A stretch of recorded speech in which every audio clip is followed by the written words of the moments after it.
Hello everyone, my name is Dave Casuto, instructor for Learn It, and welcome to our Advanced Illustrator class.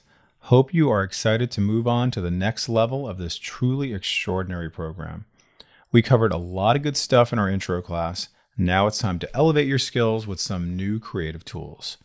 We'll be covering some pretty cool things like the touch type tool, exciting transformation and blending effects, how to create 3D objects, including text. We'll also explore the image trace tool, how to master live paint, working with and creating symbols, graphic styles, and so much more. Now, this course is designed to be an interactive, hands-on course, so occasionally you'll hear me say things like, pause the video and practice on your own. So make sure you download the class files from the link below to do so. This will ensure you get the most out of the course and learn the program in a more experiential, hands-on manner. I'm looking forward to teaching you all the cool things that an Illustrator at this advanced level has to offer. So stay tuned and get ready to learn. If you're enjoying these videos, please like and subscribe. If you want to earn certificates and digital badges, please become a member of our Patreon. The link is in our video description. If you have any questions you want answered by one of our instructors, please join our off-site community. The link is in the description as well. And as I mentioned, this course does have exercise files, and you'll find them in the video description below. Well, once again, welcome everyone. So this is our Advanced Illustrator class, but I'd really like us to make sure we're on the same page, that we are actually using some of our advanced tools, so we're not hunting around for them. I also want to make sure that we understand our workspace and also understand that we're all on the same page going throughout this class.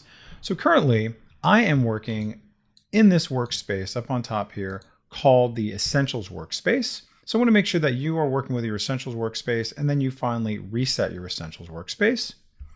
And then what I want you to do is come over here, far upper left, this little guy right there. Make sure that you have your toolbar set up into 2 columns. And then I think even more importantly is I want you to click on these 3 little dots over here where it says Edit Toolbar. And you'll notice how there's a lot of tools here. Some might be gray, some might be colored in because we actually have them available to us.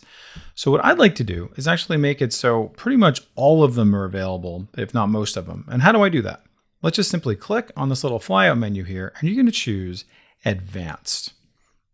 And now I need to go back to do my little double thing there, 2 columns, and you'll see that you probably have about twice as many tools available. So we go back over here to our Edit Toolbar, and you'll notice that most of them are gray because they're in fact already in here. Now, if you don't want some of these in our toolbar, if you're just kind of taking up space, you can simply just drag them out, drag out, and then you can just put them wherever you want, just not use them, and you're good to go. All right, so keep that in mind. Also keep in mind that you can create new toolbars if you want to, and then basically customize it according to, let's say, projects you're working on. Maybe you're sharing a computer with somebody. You know, you might just have different purposes at different times. You can have a different toolbar and then access it later on. All right, now let's now talk about how we can bring out different panels that we're working with. Right now I have my tools panel over here. I'm going to go over here to window. I'm going to bring up my control panel. I like to have that up there. So again, go to window, control, and I might want some other things to come up. So if I go over here to window, I'm going to bring up my artboard. Definitely like that. There's just one artboard here. But if I go over to this one, you'll notice I have 3 artboards. Okay, cool. You can see how helpful that is to see all these. And if you need any review on some of these things, of course, go back to our intro class. So I go over to window, and then other things I might want to bring up is, let's say, my swatches panel. Great. Oh, all right. That's just going to kind of float there. Kind of like that. Maybe I don't, but maybe I want to play around with some other things as well. So let's bring up my layers panel. Yep, want that. Cool. Now, let's just say I'm good to go with this, and I want to really customize this. So what I can do is just start moving these things around, right? Taking this apart. These guys don't belong here. Okay, great. We worked with brushes in the last exercise, but I still actually want that there. But I don't want to take up all this space. So if you right click on here, you can say collapse to icons, and that's pretty cool. Let me go ahead and do the same thing for swatches and maybe even for symbols. But this time I'm going to click on this little guy right there to be able to do the same thing. And now watch this. As I click and drag, I'm going to move this over here to this sort of little left column right there. See that? And now I got a little space for all these, so I can access these anytime I want. Wait for my little blue halo. Great. Do the same thing. Love that. Fantastic. And then my artboards, I'm just going to drag that over here and then drag that into this little area right there. Cool. Love that. Now I'm good to go. All right. So love that. Fantastic. Amazing. Super happy. And I'm excited. But you know what? I don't really need this right now. So what do? I'm going to close it. Just get rid of it. Okay. But then I say, yeah, you know what? I miss that guy. I want him to come back. So very simply, come back to window and then you'll find it. Awesome. There it is. Comes right back. All right. But I'm going to close this. And I love this. I love exactly how this is laid out. And I want to save this for the future. So therefore, if I mess things up, I can always come back to this little happy place. So very simply, I click on my little drop-down menu up on top where I showed you a minute ago. And we're just going to choose New Workspace. I'm going to call this Dave's Advanced Tools. And now when I click on that, you're going to see there's Dave's Advanced Tools. Now again, how's that going to help me? Let's just say, for example, I totally messed this up. I even delete this guy. This is over here. Things are just getting messy, messy, messy.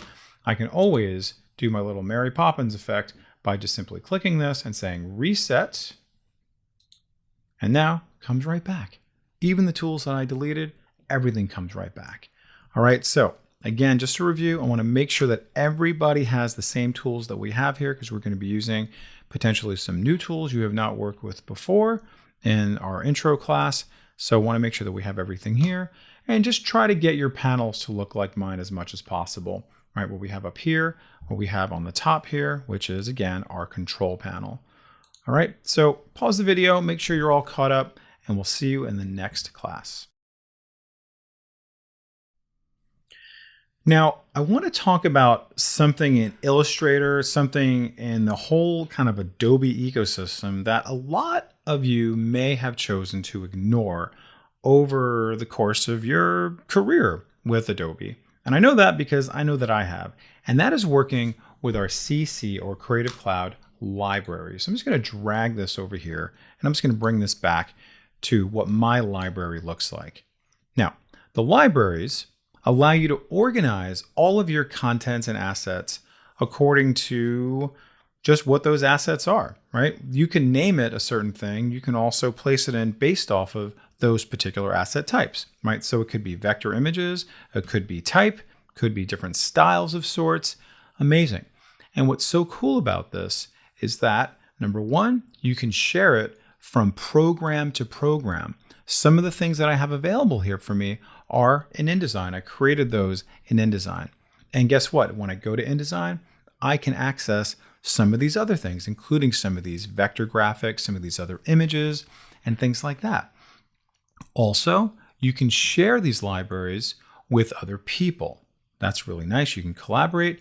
And also, if you go onto another computer, these come with you, right? So it is really, really fantastic. So you'll notice that when I have this here, let me just make this a little bit not so tall.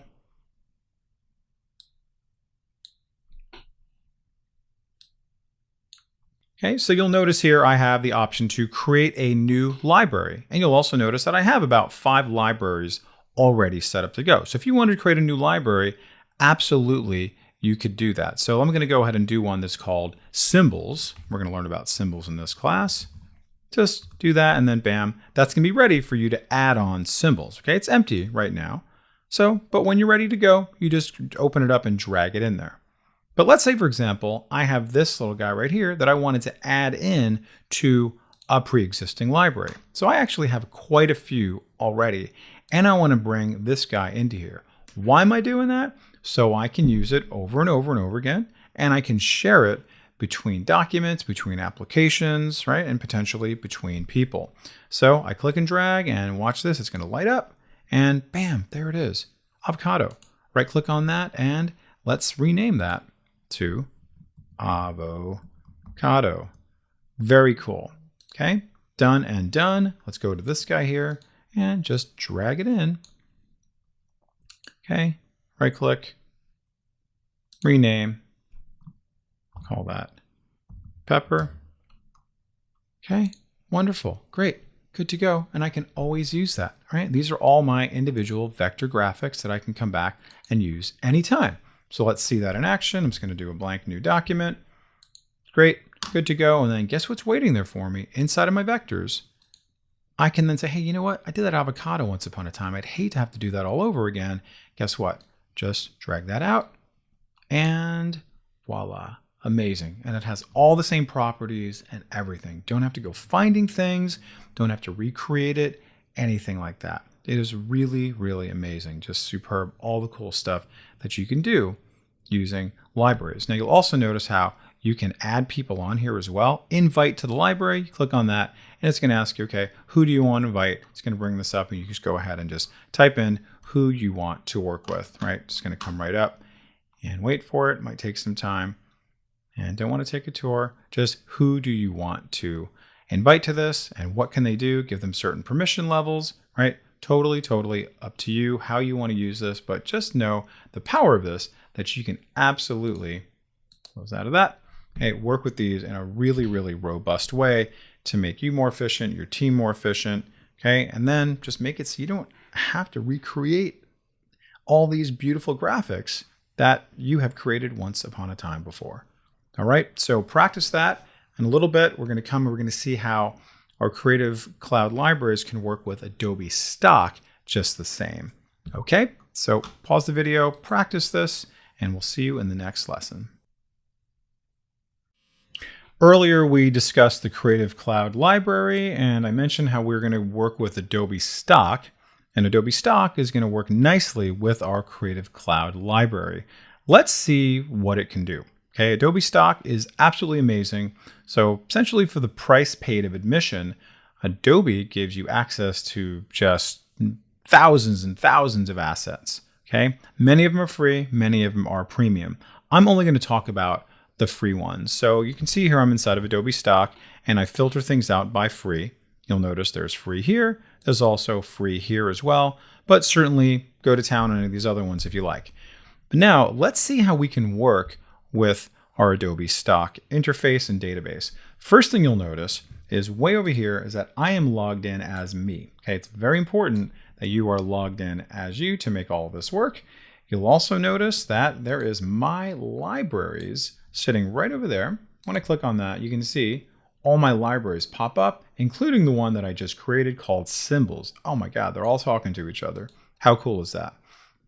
Okay, now what I want to do is simply start searching for things. Now, up on top here, I just put in the word characters, okay? Just a basic search box. Notice again, it's free. And then all these things pop up. Pretty cool.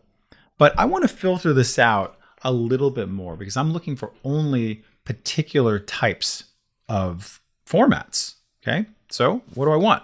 Do I want asset types? You can see here is images. Okay, yeah, I want images. I don't want videos. I don't want 3D. Okay, all right, so images is pretty good. But then there's also subcategory of images. Well, what do I want? I want vectors. Yeah, I'm a vector guy now, right? I work with Illustrator. I only want vector images. So fantastic, I do that, and you can see about 3,400 results come up. Great, I love that. And then you can change your orientation if you want to. Kind of nice, right? If I only want vertical ones, you can see how that's going to change a little bit. Now I only have 429. Okay, let's go ahead and just say horizontal. Now I have 1,100. Let's go back to all, and I'm going to have significantly more because it also includes like panorama and square. Right? Do I want people? Right? I chose characters, so I pretty much like want all, but let's just say only includes people because maybe it's giving me more than what I need because I really just want characters. Okay, that's kind of fun. Awesome. All right, and again, I chose vectors, so I'm going to be able to manipulate these in a really cool way. So I'm pretty much good to go. So let's just find one that I really like. Okay, so I want you to notice here, when I move my mouse over it, I'm going to have this little heart. It's going to say save to library. And I'm also going to see where it says free. And I'm also going to see where it says license. I'm going to show you kind of what these things mean and kind of what our differences are. So I'm simply just going to click on save to library. And this pops up. And this also pops up over here saying, hey, it's saving it to vectors. Do I want that? I don't know. I mean, they guessed pretty well, but maybe not. So when I click on manage, I can always switch it up to be a different library. All right, okay, pretty cool. This time, I'm gonna save this little gentleman here. And what am I gonna do this time? I'm gonna choose license. We're gonna see the difference between these two. Click on license, and it should save into my library just the same. Nice, okay? But now notice what it does. It allows me to now download this, okay, into my computer, right? So you can see it's gonna be Adobe Illustrator. And I'm gonna say illustration man smoking. Kids, don't smoke if you're watching this. This is not an endorsement. Okay, so I'm gonna save that there. Okay, don't worry about where it's saved for right now. Very good. Notice this says license. This does not say license. We're gonna see sort of the difference there as we move forward. Okay, so just understand we are going to get this. It's amazing. It's gonna be ready to go for us, right? And there's gonna be a difference between these two, but understand that we just downloaded vectors. So therefore, we're going to have the ability to manipulate this. Okay, so if I want to give this person different hair, different skin color, maybe I want to remove that cigarette, right? I can absolutely do that. I just wanted, you know, his form, his shape, right? All those things, I can absolutely do that. Now, let's get out of here and let's go back to Illustrator, and I'll create a blank new document. And let's just see the different options I have available to me based off of what I just did. So I go here to vector, and look what is waiting there for me. How cool is that? So what I'm going to do is I'm just going to right click, and you can see, you can say place copy, place linked. Oh, here's an option to license image. That's right, I didn't license that. And a whole bunch of other options you might want to work with. Okay. Also note that I can just drag this out and then draw it. And then bam, it's right there. But, okay. Not sure if I like that. I just got that. You know, Dave said it was free. Why am I seeing this watermark here? What do you think's happening? I didn't license it. So what I'm going to do, I'm going to get rid of it. And this time, right click on it. I'm going to say license image, and it's going to start kind of talking to the database a little bit. It's trying, it's going. Wait for it. Takes a minute or maybe seconds, depending on your internet connection and how Adobe's feeling that day. Wait for it. Love it. And now just drag that in and then drag it out. Nice. No more watermark. So cool. All right, now this guy, because I licensed him before, I can also just drag it. But this time I'm just going to say edit. It's going to pop up and whoa, look at that. I have complete access to this and I can do whatever I want with it. Love that. No watermark, nothing. I go to my layers panel and I'll see, man, there is a lot going on inside of this image that I do not have to deal with. Thank you, Adobe. Holy cow. Look at all this stuff that I do not have to draw. That is all now readily available to me. Now I just click on that. Okay, cool. I'm going to change his skin color. All right, cool. Change his hair color. Love that. Okay, so all of this stuff is now available, easily accessible. And thanks to Adobe Stock and licensing it, and now also working with our libraries to stay organized with everything that you bring in from Adobe Stock. Okay, so, and maybe you want to actually bring these guys in because maybe we'll actually do some exercises using these guys as well throughout our class today. Okay, so practice the video, enjoy Adobe Stock, really experiment with all the different things that you can get, not just vector, and also make sure that you're saving them to these libraries that you've already created up until this point. Okay, pause the video and we'll see you in the next lesson. Let's now talk about the touch type tool. You're going to find the touch type tool with all the rest of the tools, and you're going to see here as touch type. I'm just going to activate that. Now let's talk about what the touch type tool is and what it can do for you. When you have type out like this, normally you can just do some basic edits to it. You can adjust the tracking, you can adjust the leading, you can adjust the size, including the vertical and horizontal scaling. What touch type allows you to do is isolate each individual letter. So therefore, you can maybe put it on a different plane, you can resize it, you can change the color, and all that other good stuff, right? So when you're in normal type, you can't actually do that, but the touch type tool allows you to have that kind of fun, creative configuration for it. So notice my cursor, it now has that little T in a box with the arrow. I simply click on one letter and you'll notice what happens. That letter then gets isolated. What I can do next is just simply move it where I want. Well, that's pretty cool. Guess what else I can do? I can also resize it, move it down. All right, let me go resizing this way, move it this way, resizing it vertically, resizing it horizontally and vertically. Wow, how cool is that? I can move this down a little bit. Nice. Let's try next letter. I just simply click on it and notice I can go right and left. I can just move it down from here. I can go up and down this way and I can actually expand it that way. Okay, so if you scroll in a little bit, you'll see that each of the corners has their own purpose to them. Okay, if you see that. Now this is going to go up and down. This is going to go diagonally, inside or out. This is going to go left to right, and this will actually move it. Okay, so if you just click and drag on that, all right, very cool. Let's do this one here, and then let's make that a little bit bigger. Let's drag that down a tiny bit, and let's just go to this one. Let's drag that down a bit, come to here. You see how easy that is and kind of how fun that it can be, because now we all want to go to Happy Farms. Okay, very cool. Make that a little bit bigger. All right, and you can just drag that down pretty much from anywhere too, whatever kind of feels natural, and just experiment a little bit. And you can make that a little bit smaller.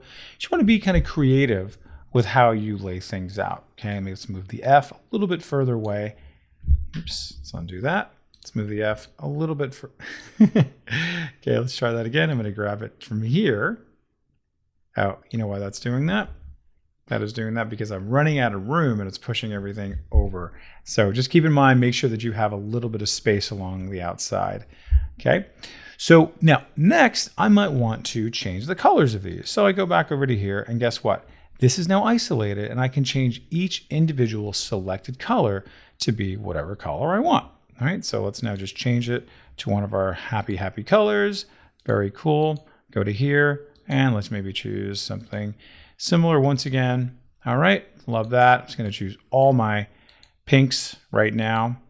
All right, and then let's make this also pink. All right, very good. And now super easy. I just keep going to town on all my different colors. And also notice that if you wanted to,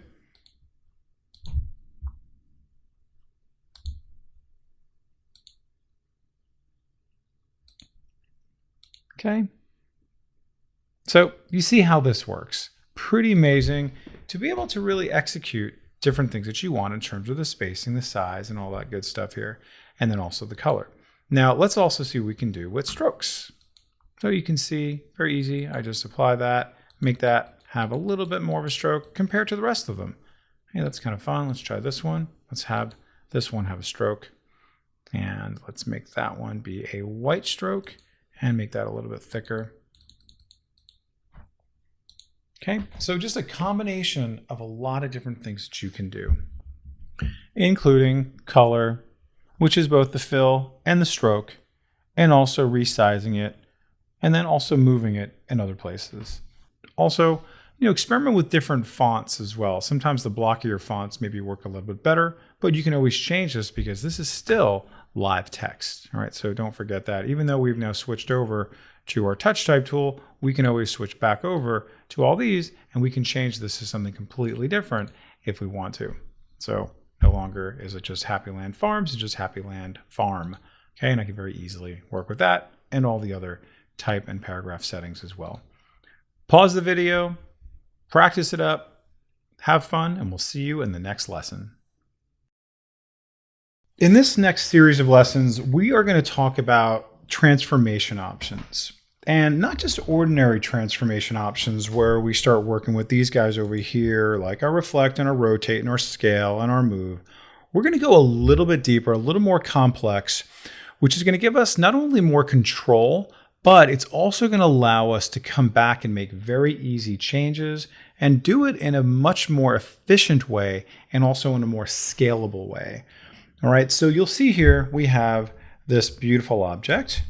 And notice how this is created with these nice, beautiful sort of like concentric lines coming smaller and then growing out, out, out. And there's also, notice there's a little bit of a gradient in there, kind of creating this really kind of cool dimension effect. You'll also notice that my canvas has a grid on there. It also has some guides on there. All right, and you'll also notice how my stroke is maybe a little bit uneven. So if you take a look at my appearance panel right here, you'll see that there's a few things happening that's telling us, well, what did it actually do? Why is it doing what it's doing? So let's just kind of give away the secrets for right now, and then we'll go ahead and create this. So this particular object only has one stroke on it, right? Okay, interesting. Oh, it's the stroke that's in the middle. Well, how's that going to happen? That's interesting. And you'll see also that it has a fill. Yeah, that makes sense. I can see that. And there's also something called transform on here. And this transform is what's known as an effect, right? So you can see there is this effects section on the bottom of our appearance panel, not just the plain old stroke and fill, but also the effects that we can apply to these. And we're going to do a whole series of these. And we're going to start off with just basic transformation effects, but you'll be very surprised on how much we can do with just a very, very small bit of transformation, whether it's scaling, it's rotating, it's moving, all kinds of cool things, but we're going to repeat them and copy them over and over again. Now you'll also notice that this one has a nice little kind of rounded corner, and it also has this cool little stroke for us to work with to kind of get just a different set of visual element for us to create from. Okay, so pretty neat. So let's just see how we can create something like this. So let's just start off, Command or Control N to do a blank new document. I'm just going to do 12 inches by 12 inches. I'm going to do a nice little square, one artboard for now, pretty good. All right, and then really not going to change anything at all, no bleed. I click on Create. And then when this comes up, I'm just going to click in this sort of neutral area here, go over to my properties, because I want to add on some things to make sure that I can see my guides, my grids, and make everything kind of perfect, and also my rulers and everything like that. So we go over here to the far right, and you're going to see here's our rulers and grids, our guides, also our snap to options, super important. So let's bring up our ruler. Bam, that shows up. I love that. I also want to see my grid. Okay, that's great. And also you'll notice here's my guides. You can see, do you want to hide your guide or not, right? So totally up to you. What do you want to do? Okay, so I'm going to make it so I can make it visible. This is also going to make it so, do you want to lock your guides? Sometimes you want to lock them, sometimes you don't. So I'm going to keep that unlocked because I do not want to lock it. And then this one I think is very important, which is your snap options. And this middle one is the one that we're going to choose. Right now it's off. I want to make it on. And we're going to see that is going to come to play in just a minute. So let me now create my first guide so I can say, okay, well, where is the center? I go right there, bam, love that, that's blue. I come over to there and then bam, okay, that's blue. I can see I have these two guides here. Now, the other thing that I like to do when I create guides is put them on their own layer. So when I open this up, you'll notice here I have two guides. I'm just gonna double click on that. I'm just gonna call that guides and then make a new layer. And I'm just going to call this square shapes. I was going to type out psychedelia, but not sure if I can type it right now on the spot. Okay, very good. So fantastic. We're good to go. And let me come back to my properties. And you'll see here, if I need to select that, I certainly can. If you accidentally are doing that and you don't want to do it, you can lock them so you don't accidentally now click them. All right, so just a good habit to get into with all of this. So let's see what I need to do first. I'm just going to very simply draw out a square that has no fill for right now, but it has a little bit of a stroke. So go over here to my square, and I'm going to tell it just to give me a black stroke, and very simply just start drawing right here from the center, holding down the Shift and the Alt key to draw out concentrically. See that? And you'll notice how when I do that, it just snaps right into the guides, right? So very cool to be able to do that. All right, nice. So I'll just do that right now. And look at my appearance panel, and you will see I have one stroke and no fill. But now let's start doing what we wanted to do all along, which was repeat this and kind of make it look a little bit more interesting. So let me go over to here, making sure this is still selected, come way down to the bottom here and then choose Effects.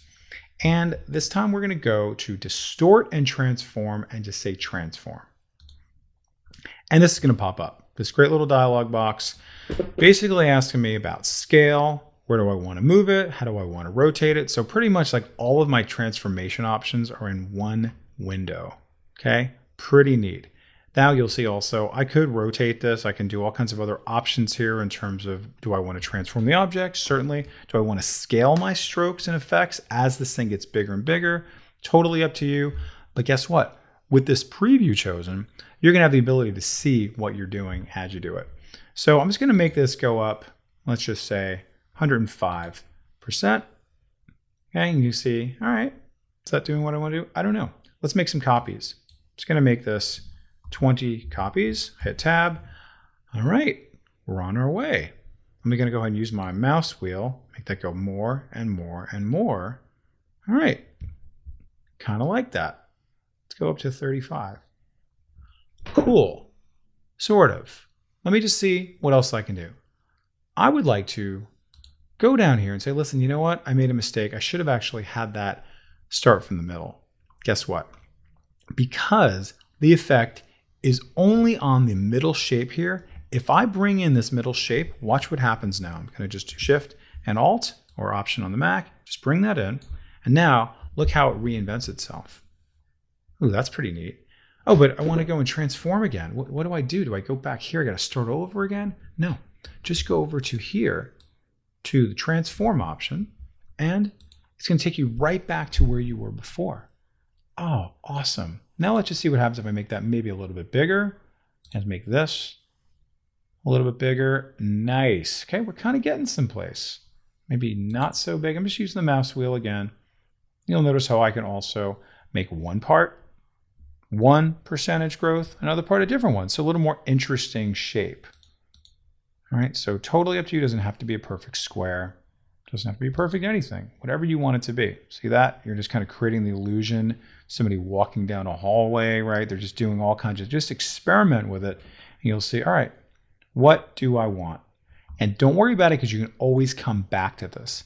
Now, some of you may have this scale, strokes, and effects bottom, and then, okay, that could be something interesting that you do want, because when you do that, it starts off small, but as it grows, it's going up by 108%. So watch what happens as I make that thicker. Those also get very thick.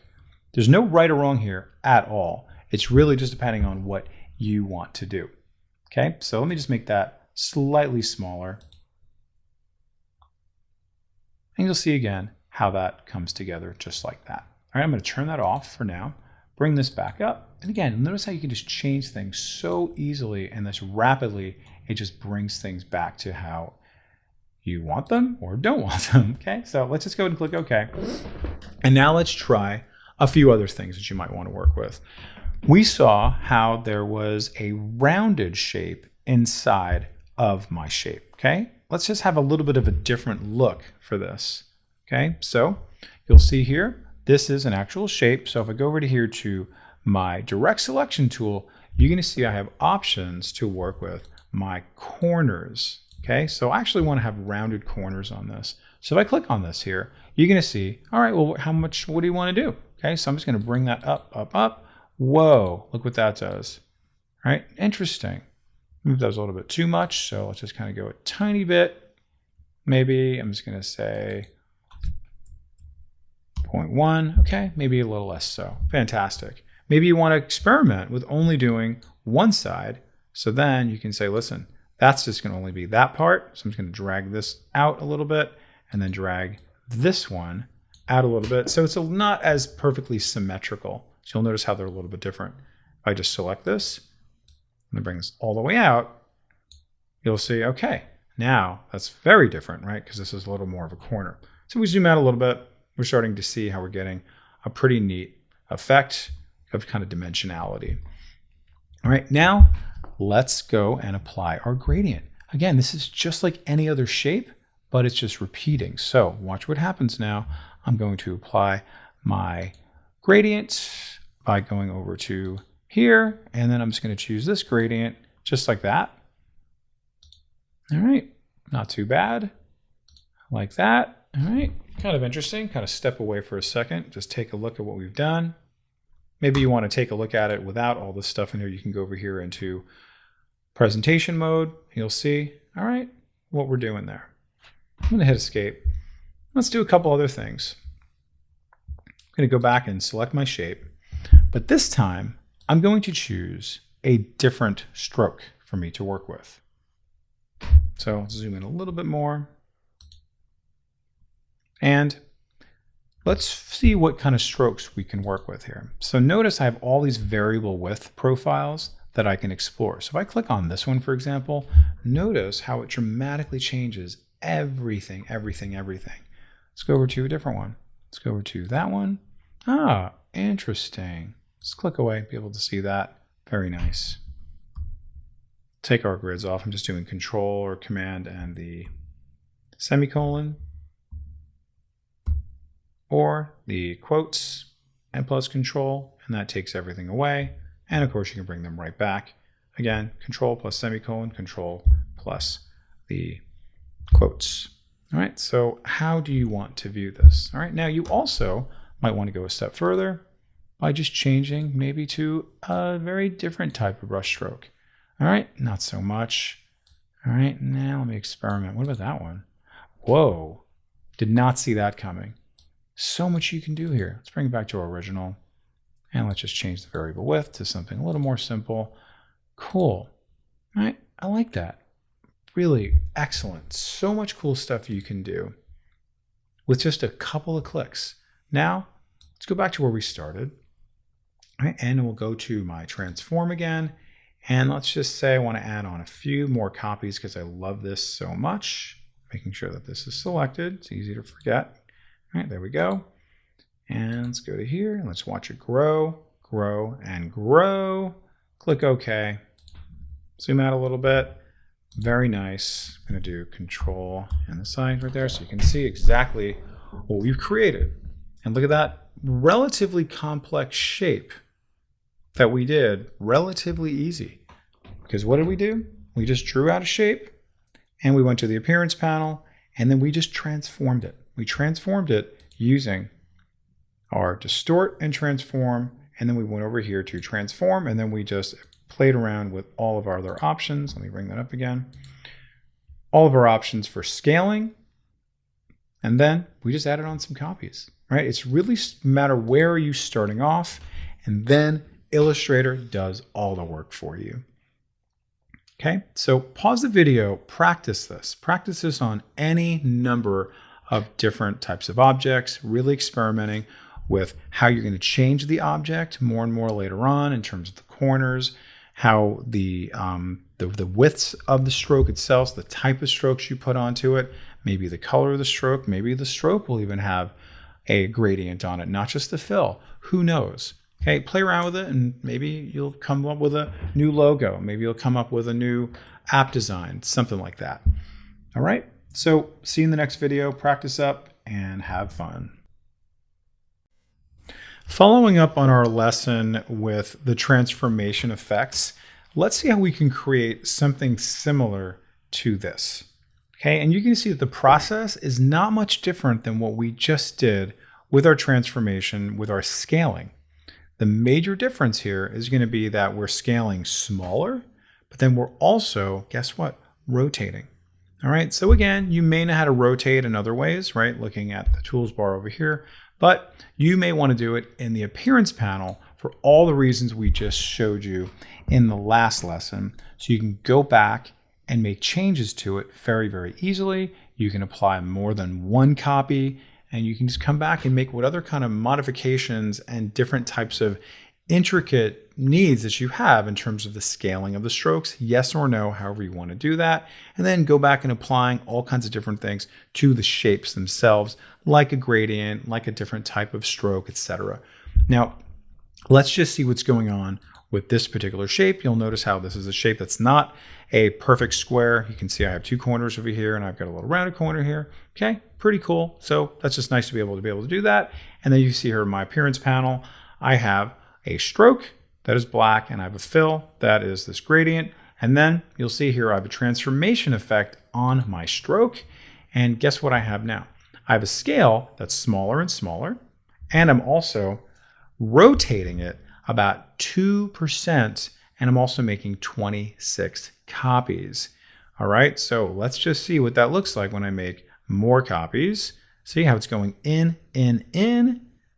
Look at that. And I can keep going on forever and ever and ever. Maybe I'm going to do less copies. All right, maybe I'm going to do something a little bit more subtle. I can do something like that very easily. Okay, but notice how it just keeps rotating about two degrees, and it's rotating, making it smaller about 95%. Cool. So let's see how we can create something like that. I'm going to create a new artboard for us to work with. Bam, there we have it. And let's just create a shape that is just going to be, let's just do a rounded rectangle. That's great. And now I'm going to go to my direct selection tool, click on this guy. Notice I'm isolating it, and then only that is going to have a hard corner. Click on this, isolating it, click on this one and drag it out, and only that one's going to have a hard corner. Cool. Love that. All right, but if I wanted to have this to be a little bit more of a corner radius, I can simply click on this, and I'm going to go over to here and make that even more round. I'll bring that up to 20, and then this one will also be 20. And again, let's take a look at our stroke. And I just remember the last thing that was on there, but of course you can change that to anything else you like. I'll just do this one again. Pretty cool. And then maybe I will bring up my gradient to make it a slightly different type of gradient. Let's make that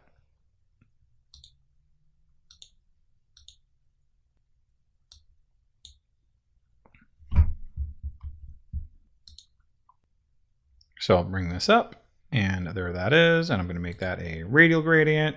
Fantastic, good to go. And now let's just see what we can do with our appearance panel to apply a different type of look for this in a very quick way. So go ahead and choose your stroke, go over here to effects, again, go to distort and transform. I'm going to say transform, and you saw what we did already. Let's just try that out. I'm just going to bring this down to 95, bring this down to 95. And the only thing I'm going to do that's going to be majorly different here is my rotation. So I'm just going to rotate this about 2 degrees. And let's just see what that does. Watch what happens now. I'm going to make my copies. I go. Not too shabby. Let's go ahead and rotate it even more. Whoa, wow. Look what we can do so quickly, so easily, just by this very simple transformation effect. And again, I showed you earlier how you can do something like that or like that. So totally up to you how you want to show this ultimately at the end of the day. Okay, so I'm going to go ahead and click OK. And what I want you to do when you're practicing is try to create something like this or any other kind of shape that you want to work with, but use this as your model, understanding that we just started off with a very basic shape, right? We have this little hexagon, and we just repeated it over and over and over again as it, guess what? Shrunk down in scale, and we also rotated it -6. So if I make that go the other direction, notice it can go the other direction. Okay, so wow, look how cool, how quickly you can have something as complex as that. Okay, so I'm going to go ahead and hit OK. And I'm going to suggest you pause the video, practice this, and then while you're in the distort and transformation effects, try out some other ones as well. Welcome back, welcome back. And in this lesson, we are going to get a little more creative. This is going to be about how to actually create a project such as this which is essentially how to draw what I'm calling just a Celtic knot, right? Where I want to show how do we kind of create the illusion that these guys are going in and out and up and around and around. And it's like, oh my God, how's that happening? How are we actually making it kind of do all of this without actually having to do it manually by drawing it out? It's actually a little more simple than you may realize.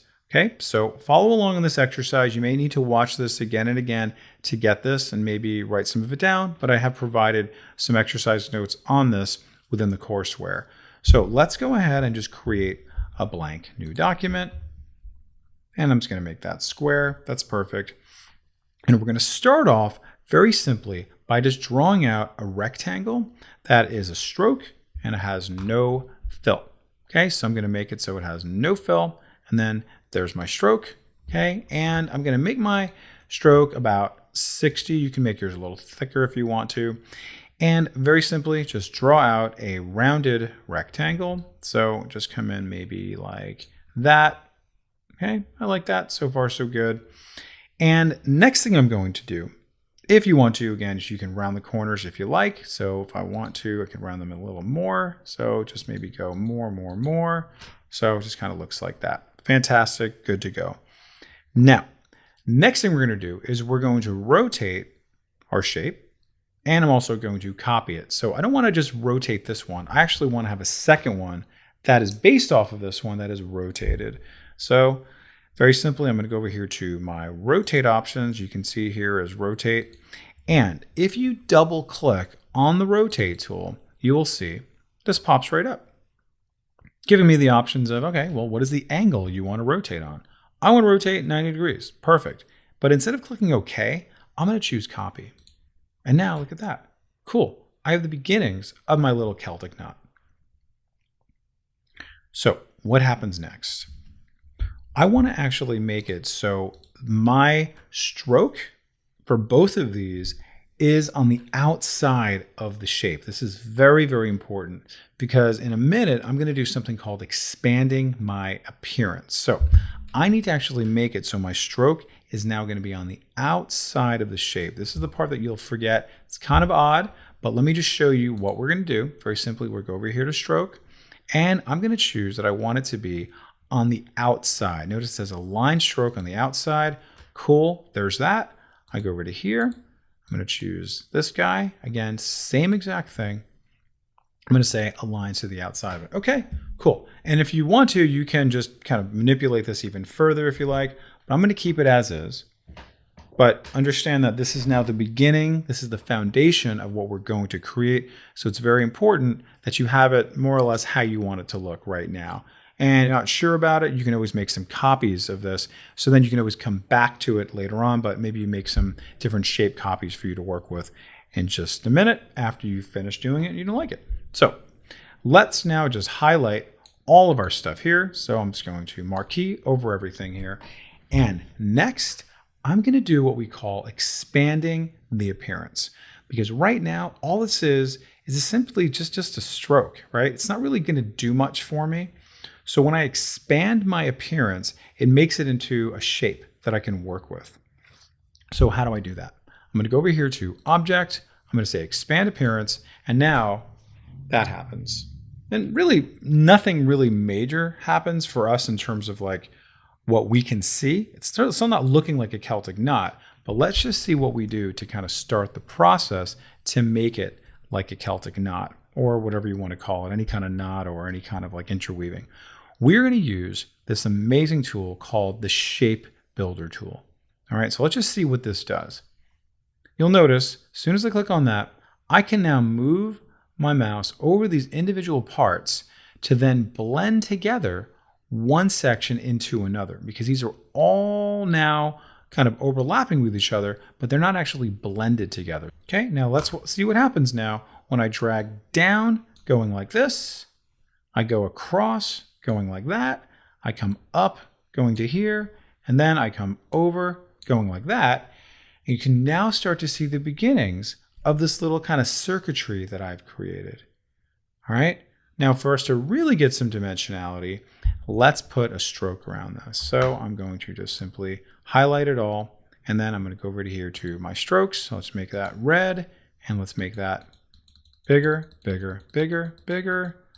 Love that. Really coming together. It's all one big group.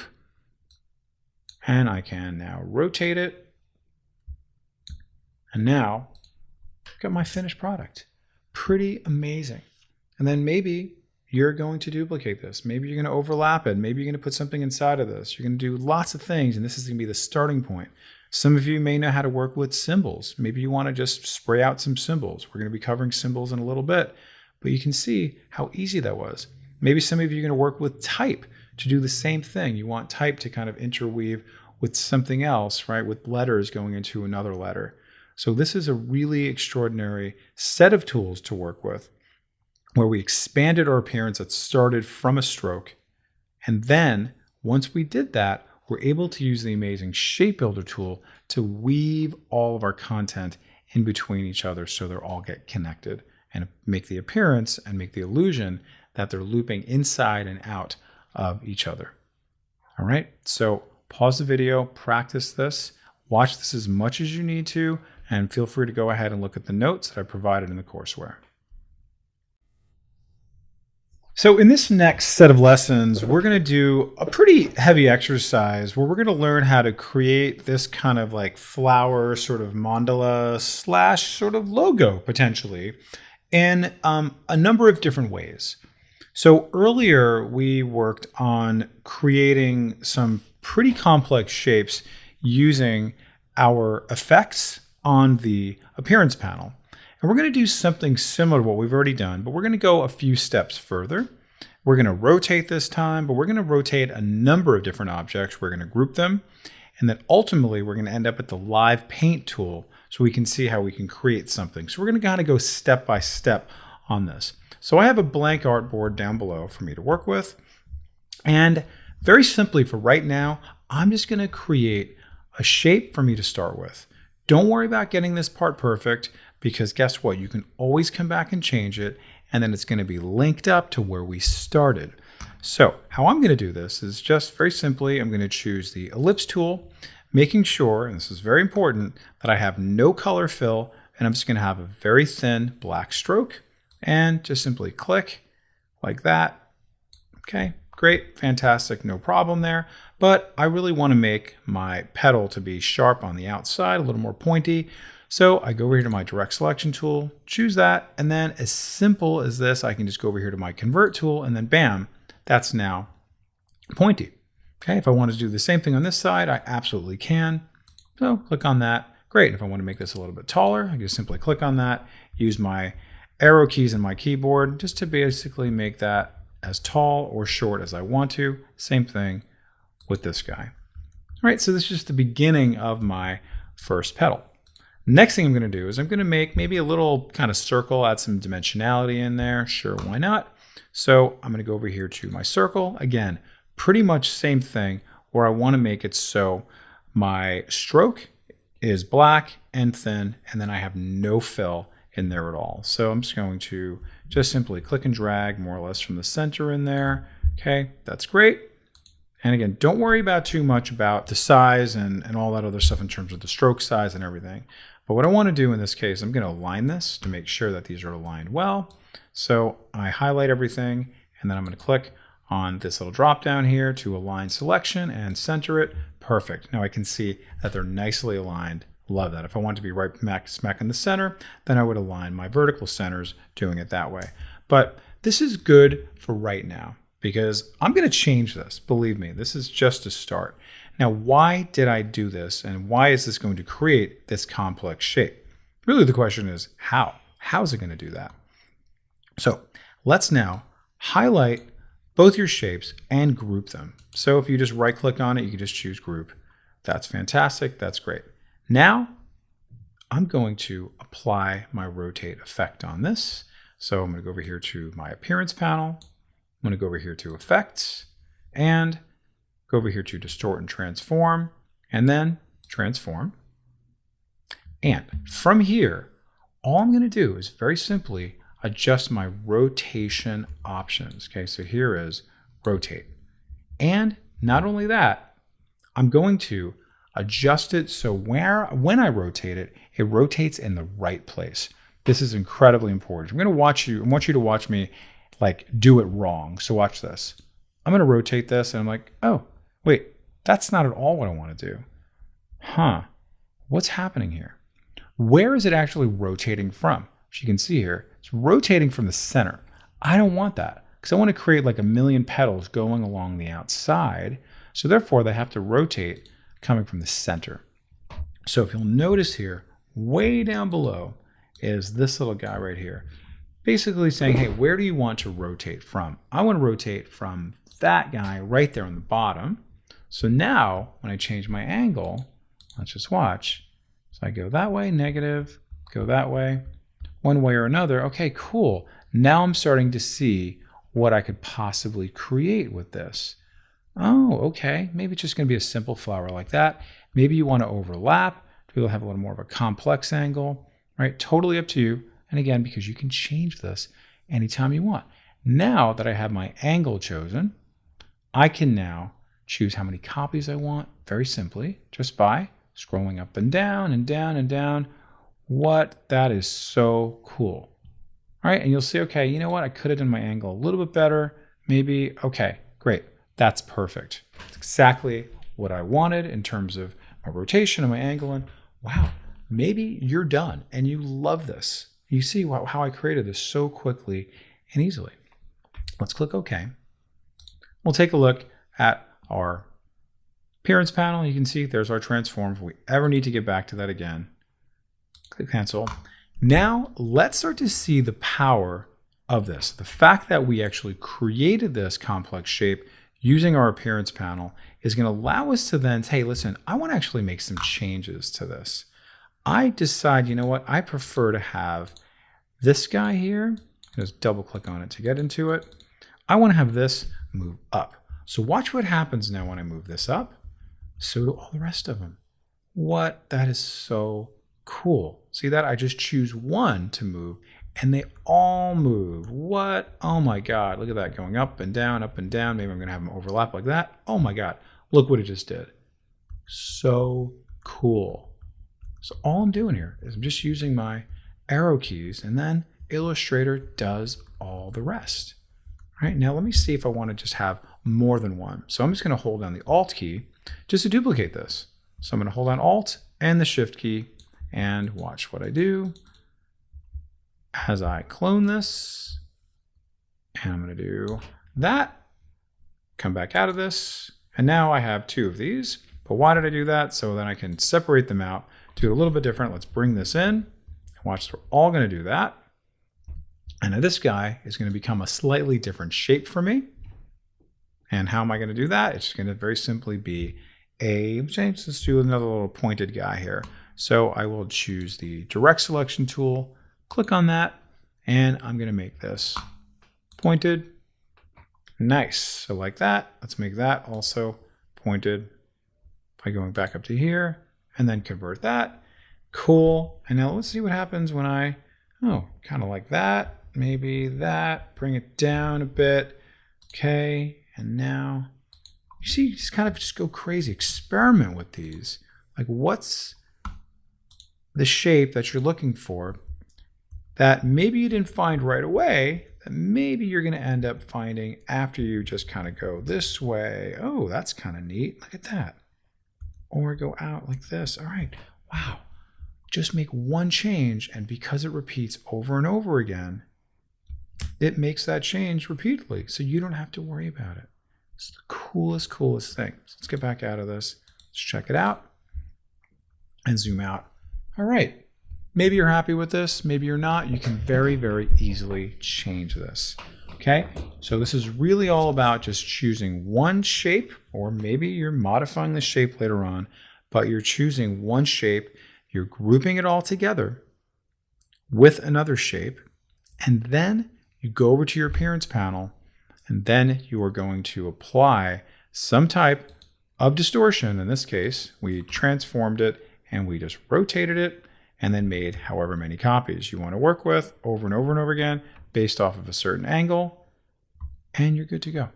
All right, so really practice that. Okay, understand how you can do it. You can see how here's another example I've done.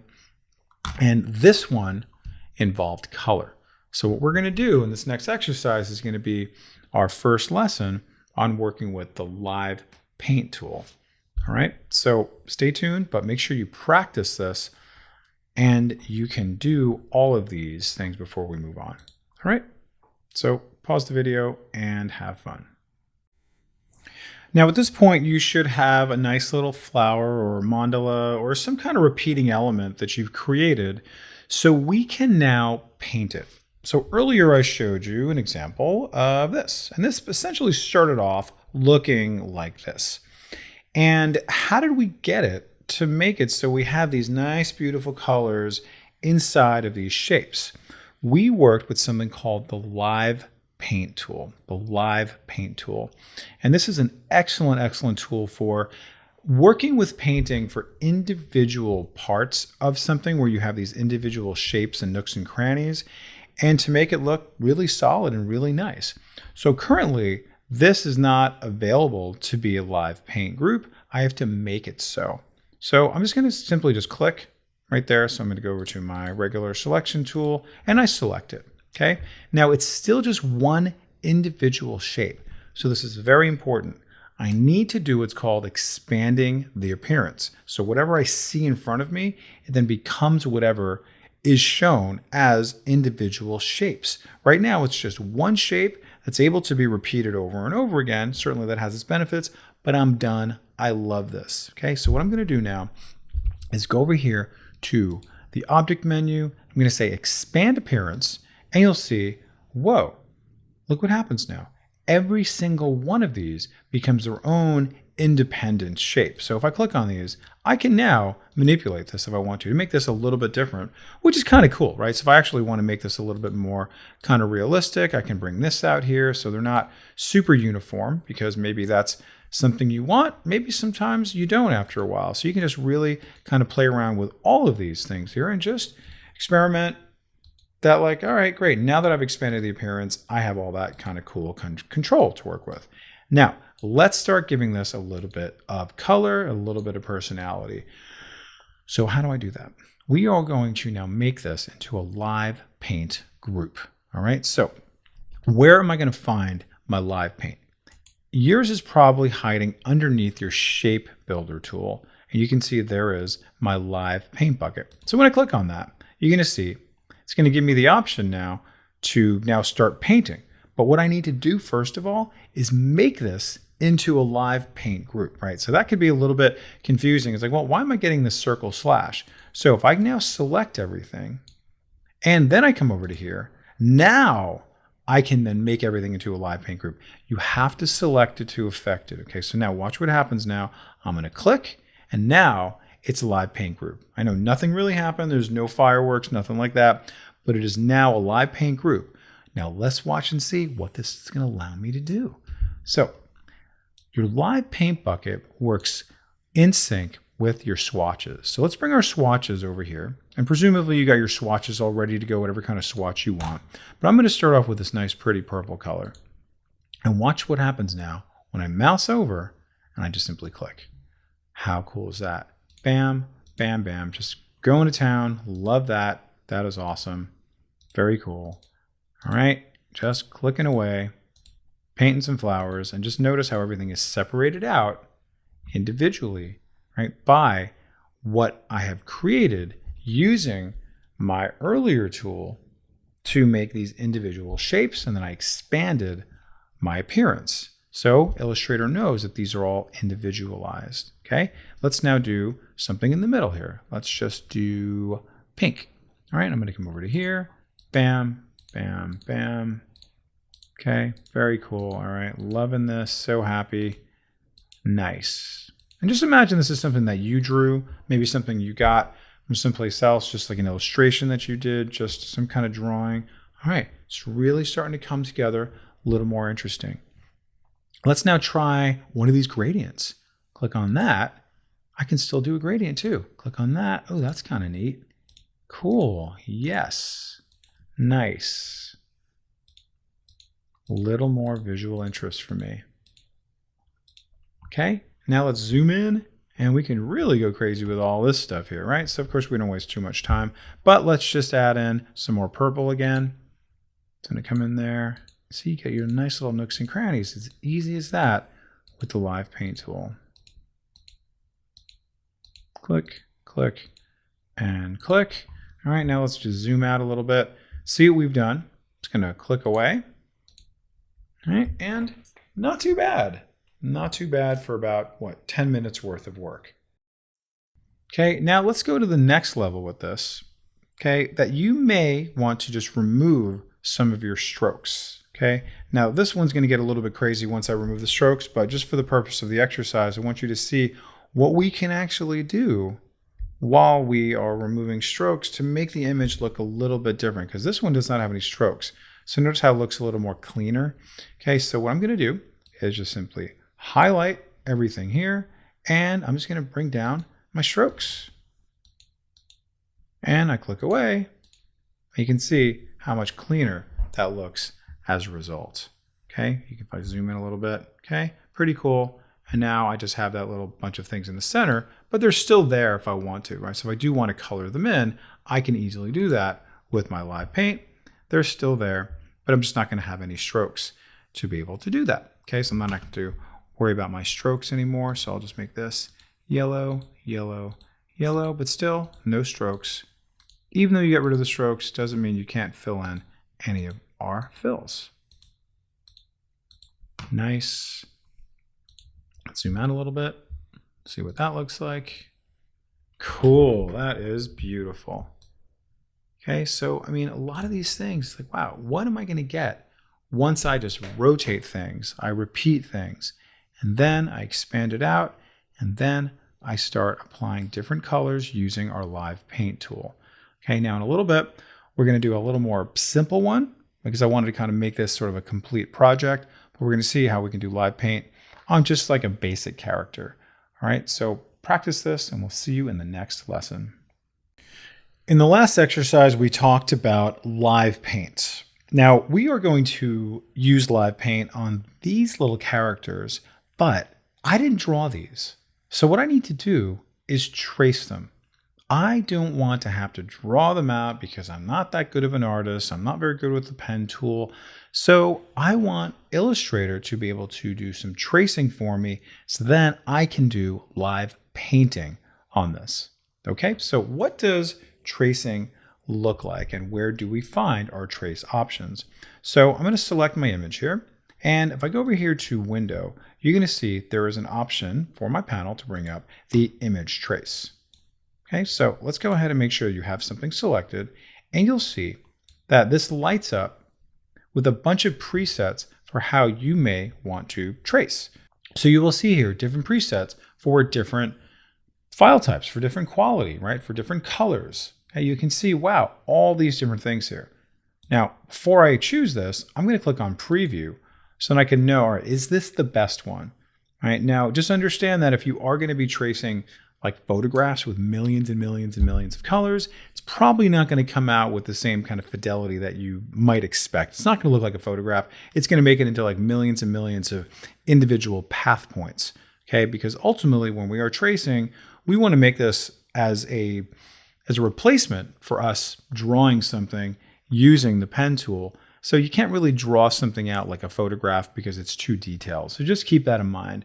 But if you have a logo or something like that, or an illustration, it could even be something that you drew, you scanned it in, but you don't want to have to draw it out yourself, tracing is going to be an incredible tool to be able to work with. Okay, so you'll see here, I have a number of different options. Is it high fidelity photo? Is it low fidelity, etc.? 3 colors? Oh, I don't know. Maybe let's just try some of these out. Let's go to 3 colors. I get my preview, and something just happened. If you notice, it just kind of just froze a little bit and just kind of went into place. But I don't know, did that actually work? Okay, let's just see what happens now when I go to the next step, which is expanding. Okay, we've talked about expanding several times in this series, where expanding is going to say, hey, listen, make whatever you see here into vectors, right? Whether it's going to be a bunch of shapes, it's going to be some lines, some strokes, etc. So when I click on expand, you'll notice, okay, something else more or less kind of subtle happened. All right, what's next? Okay, I remember he said that this now becomes some kind of vector. So how do I choose my vectors? Oh, let me go over here to my direct selection tool. Whoa, okay, now I see what's going on here. Okay, now before I start doing anything, let's come over to here. Let's do one more time with Donald. Let's do the same thing. So you can see this go in real time. I'm gonna click on that. I'm gonna come over to here and you'll notice here my presets. And let's just try the same thing. Let's go to 3 color and wait for it. This maybe is having to work a little bit harder. Okay, and again, you can see a little tiny flash there. Okay, something happened. Don't know exactly what happened, but it actually did do something. All right, now depending on what you're working with, you may want to have different types of presets that you're going to work with, and you'll play around with some of these things as well. Okay, for right now, I'm going to keep it simple just to kind of take you here, and then you really just experiment with it. But you will see, now that I understand a little bit more about it, that it created 214 paths. It got 3 colors in there somehow. How many anchors in there? Wow, there's a lot that it did. All right, now I'm going to expand it again. Click on that. And then I'm going to go over here to my direct selection tool. And yep, okay, that seems about right. And I zoom in. I can say, whoa, there's a lot going on here. Okay, so I may have to clean this up a little bit, but it still saved me a ton of time having to draw this out. Now at this point, you probably already know about what you can use your add anchor points and your delete anchor point tools to how to work with them, and also how you might want to work with something like this. All right, so now let's see what we can do with our little minion here. All right, now I'm going to go over to here, select this, and you will see that there's actually a little more than meets the eye, believe it or not. I know you probably want to focus directly on the minion. You can see I've got his glasses there and his little overalls and everything like that. But I actually have something else that kind of I need to grapple with, and that is this little guy right here, which is the background, because I actually did bring in the background. So I'm going to use my group selection tool and just simply click. Okay, and that actually groups everything outside of his body. And now I want to get rid of that, so I'm just going to hit delete, and I'm just going to just grab these guys, okay, and then just hit delete again. And again, I'm just using my group selection tool and hit delete. All right, and now one more. And now I'm in a pretty good place to start setting myself up for live paint. All right, so I suggest you get something like this, get your favorite cartoon character, get something relatively simple for now, or maybe even grab a logo, anything that you want to be able to practice on. I suggest you bring this in, you place it, and then you bring up your image trace panel, and then experiment with all the different settings that you can do. And then remember to expand it when you're done so it becomes full of anchor points. And then make sure you get rid of anything along the outside. Then what we're going to do next is work with live paint just to add some color onto this. Okay, so pause the video, practice this. Good luck, have fun, and we'll see you soon. Now that our minion has been traced and expanded, what do we need to do next to give him some color? Give him some color on his overalls and his eyes and his face and everything. We need to make him into a live paint object. So just a few exercises ago, we did that same thing with our little flower. Now we're going to do it with this cool illustration that I didn't even draw. It just came in and I traced it, and now I can paint it. So let's go ahead and just select everything. And if you recall, I'm now going to make this into a live paint object. Now, I'm going to show you another way to do this if you want to. I can simply click on this live paint bucket, but sometimes you may hear about this when it says object, and this is option here to live paint, and then simply make, or Alt, Control, or Command X if you want to. So I click on that, and now it is now a live paint object. Okay, now remember what that means. That means I can then go over here to my live paint bucket and then just start clicking on the object based off of the color that I have here. Now, earlier we were working with our individual swatches, right? So let's just say I want to make him yellow, and you'll notice how my swatches come up on top of my little bucket. Now, you'll notice how I have these three little like little swatch thumbnails that come up. What is that referring to? Essentially, that's referring to the middle one, that is what I just selected, and the one on the left of my swatch that I just selected, which is here, and also on the right what I selected. So now if I go to the right with my keyboard, you'll notice how I can toggle through all my individual colors, and it changes accordingly. Okay, so that might be a little more work than what you want to do, but just know that is a good tool to work with. So I click on that, and very easily, amazing, I just now added some skin color on from, oh, that's so cool. I just did it for his head. Now let's go ahead and give him some black glasses, come around, pretty neat. And now let's give him some nice blue eyes. Let's come right there in the center. Okay, cool. And then let's give him maybe some brown overalls. All right, very nice. Look how amazing that is. So cool. How about some yellow gloves? I don't know. I'm sure it's a different color, but let's go ahead and just choose it accordingly. You know what? I changed my mind. I don't want to give him yellow gloves. That's the same color of his skin. What could I do? I can go right back and make some changes accordingly. He's going to have now red gloves. Awesome. So cool. Now let's give him some dark blue shoes and give him some pants to match his overalls. Love that. Amazing, amazing, amazing. Let's go back, grab that.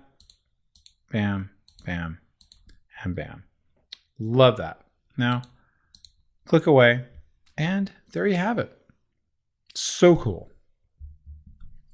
So just as we did with our mandala flower, and just as I suggested you do with your tracing, I want you to now grab your own character and start applying your live trace using some of the colors and swatches that maybe you've created, but also working with the tools that we discussed earlier with being able to now toggle back and forth, going through all your different live paint objects, maybe adding on some patterns, maybe adding on some gradients.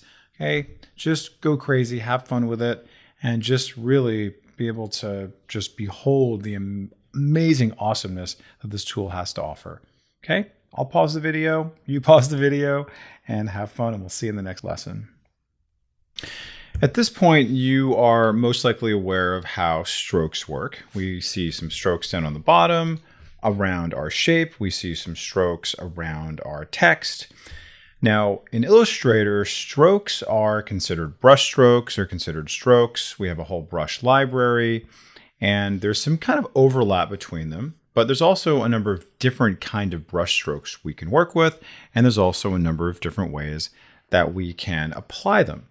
So we've already seen how we can apply a stroke just on a shape, going over here to our strokes. You can see over here, go to our strokes, change the color. And also note that you can click on stroke here, and then you can change some of the parameters. You can change the width, you can change the quality of it. So all kinds of different fun things you can do. Hopefully at this point, it's relatively familiar to you. But let's talk about some other kind of creative ways that we can use strokes and apply them. So you have something called the brush tool, and you'll see the brush does more or less kind of what you expect it to do. Now you'll notice I click on brush, and I have something left over here from in terms of what all my brushes are available as. I'm just going to do just a very basic brush stroke, right? Which with nothing too fancy on there, because notice how we have different types of brushes we're going to apply, but I'm just going to keep it at just something very basic for right now, choosing my stroke width and my color. And I'm just going to go ahead and just click just like that. And then bam, I have that. I'll do that one more time. So I'm going to go a little bit more kind of like that. Okay, pretty good. Not too bad. Let me go ahead and undo that. Let me show you just one thing you might want to do while you are brushing is to double click on your paintbrush, and you will see you have the option to adjust what's called your fidelity. Notice how smooth mine came out. Let me bring it down to accurate, and then let me just make this maybe a little bit smaller. And I'm just gonna say I'm just kind of drawing something here. I'm just kind of tracing it. I'm doing here. Okay, great. All right, great. Now you can see how that looks. Okay, it is how it is in terms of my smoothness and everything. I'm gonna go to my direct selection tool, select it. You'll see, okay, not that smooth, okay? But you know, I did my best. Illustrator did its best. So let me go ahead and back out of that. This time, I'm gonna double click, bring up my smoothness away from my accuracy, click OK. And now this time, let's see what it does. Okay, again, just kind of doing that, doing that, doing that. Okay, and now you can see it's a lot smoother. I do that, and now, okay, pretty good, pretty good. Okay, I like that. Now, some of you may know about the smooth tool, okay, where you can actually smoothen out stuff even after the fact if you want to smooth it out, so it actually takes away some of those extra anchor points. So you can very easily do that, but just notice how it did take away some things.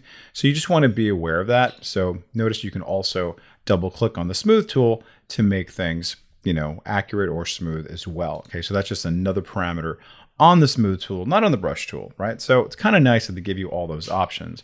Pencil tool, which is living right in here, is very similar. You can see here, okay, really nice. And then I can go ahead and make that whatever size I want. And then again, I can go to my stroke and I can make some other changes to this, make that have some little rounded butts there, and pretty cool. All right, now again, keep in mind that these are all just individual strokes with little path points in there, and really very cool. Like just, wow, it's just kind of nice because I have the ability to then come back and adjust these however I want, right? I can come back here and I can just select each individual anchor point and then use my Bezier handles and then just manipulate it however I want. I can come back and bring this up here. I can bring this up like that. Okay, so good, pretty nice basic stuff there. All right, now because these are all individual strokes, we have the ability to now apply different types of brushes to them. Again, there's this kind of nice little overlap between all the things that we're working with here. Even though they are strokes, they are also brushes. Okay, so there's this kind of overlap. And you'll see here we have a number of different types of brushes we can work with: calligraphic, art, scatter, and bristle. And you'll see here just some nice examples of that. Now, if I were to simply click on this right here, and I'm going to go over to my brushes panel by going here to window and go over here to brushes, we'll see here I have a lot of different brushes I can choose from. Okay, and these are just ones that I've recently used. And then you can see some other ones here. Okay, now if I want to see all of my brushes in the library, I can click on this little library guy right there. Everybody see that way down there? I click on that and you're going to see I have a lot of little kind of like libraries and sub-libraries, right? So if I go over here to artistic, you're going to see here's a bunch of calligraphic, chalk and charcoal, ink, paintbrush. Wow, so many cool things. Go here to borders. Wow, pretty amazing. I might want that for this part here, for my square, decorative, all these things here. Now let me just go back to artistic. I'm going to choose calligraphic. All right, and then I can choose this and that. Okay, very neat, very nice. Okay, cool. Go to town, go crazy like that. Kind of bored with it. So guess what? I can just go from library to library using this right here. And then I can just say, hey, you know what? I want something a little bit more interesting. A little bit more interesting. Oh, kind of like that. Oh, wow. So now that's up here.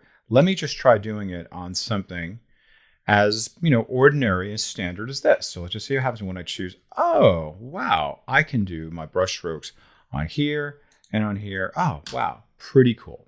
All right. So you can see kind of goes across the board, right? So you can see our art and our calligraphic, they more or less kind of overlap in terms of, what we have here. Now, if we ever want to edit these, right? If you see here, if I'm looking at this calligraphic brush, you will see that this is now highlighted and I will have the opportunity to actually edit. One last footnote to discuss brush strokes and strokes in general is the ability to expand the appearance of the actual stroke. Because right now, this is just a stroke line, right? So I have a little spine there. And certainly I have, these individual path points that are there and I can manipulate those on the end. I can work with my Bezier handle and everything. But if I make this into one big solid shape or several shapes, because of the texture of this, I'm able to have a little more control over it potentially. Okay, so I just drew a nice little artsy brush around the outside there to kind of give our little donkey a little bit of shading. Okay, kind of nice, but I might want to have some control over that. So if I select it using my normal selection tool, I go over here to Object. I'm going to say Expand Appearance, And then I go, and you can notice actually around it what happens, right? It looks like it's one big shape now.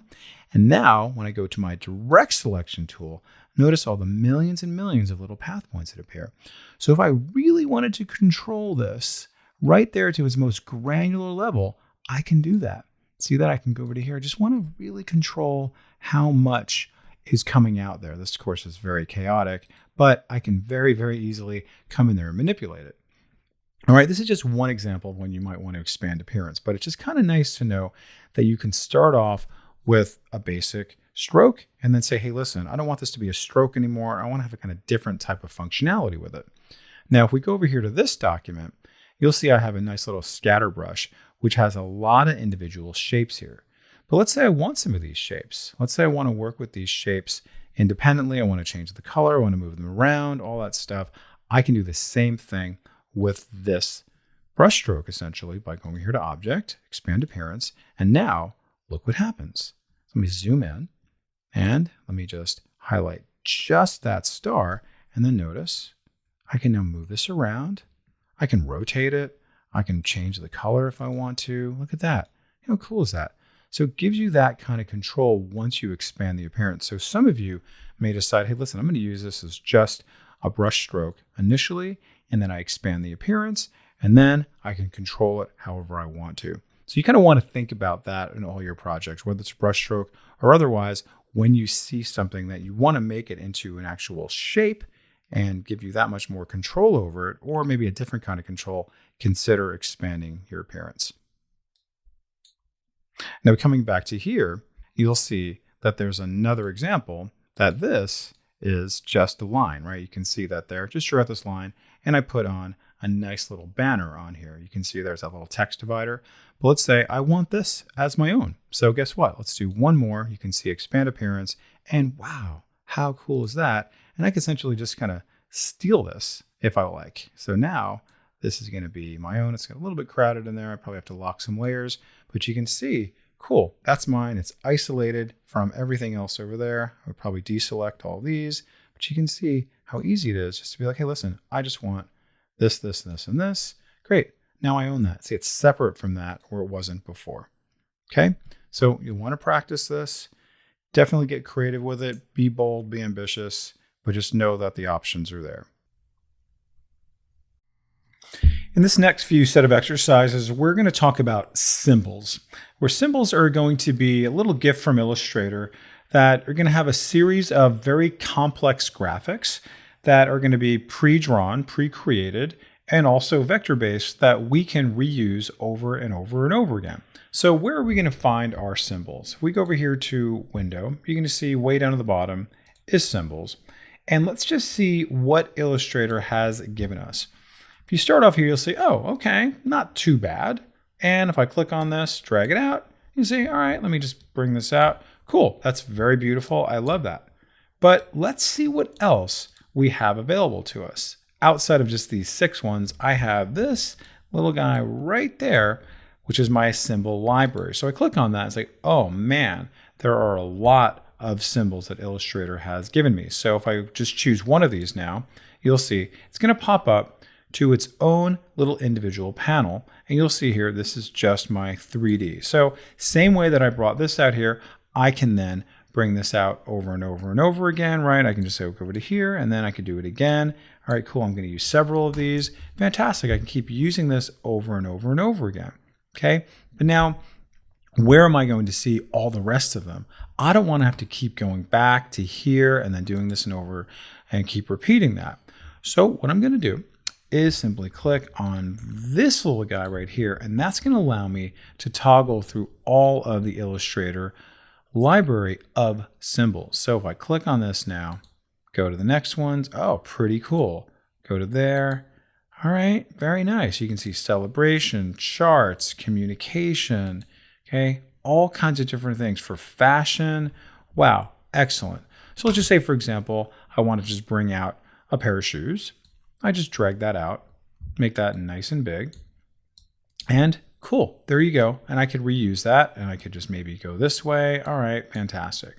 Now, let's see what symbols are all about. Now that we have them here, we can definitely just relish in the fact that Illustrator has given me all of these things for me to use over and over and over again, okay? And I don't have to draw anything out, and I can take full credit for it, okay? Now, you'll notice that way up on top here, I have this option to edit the symbol and also break the link from the symbol. What exactly does that mean? Let's just bring out something relatively simple. I'll just bring out this shirt. And let's say, for example, I wanted to make this a different color. Okay, I'm going to bring out another shirt just so you can kind of illustrate the point here.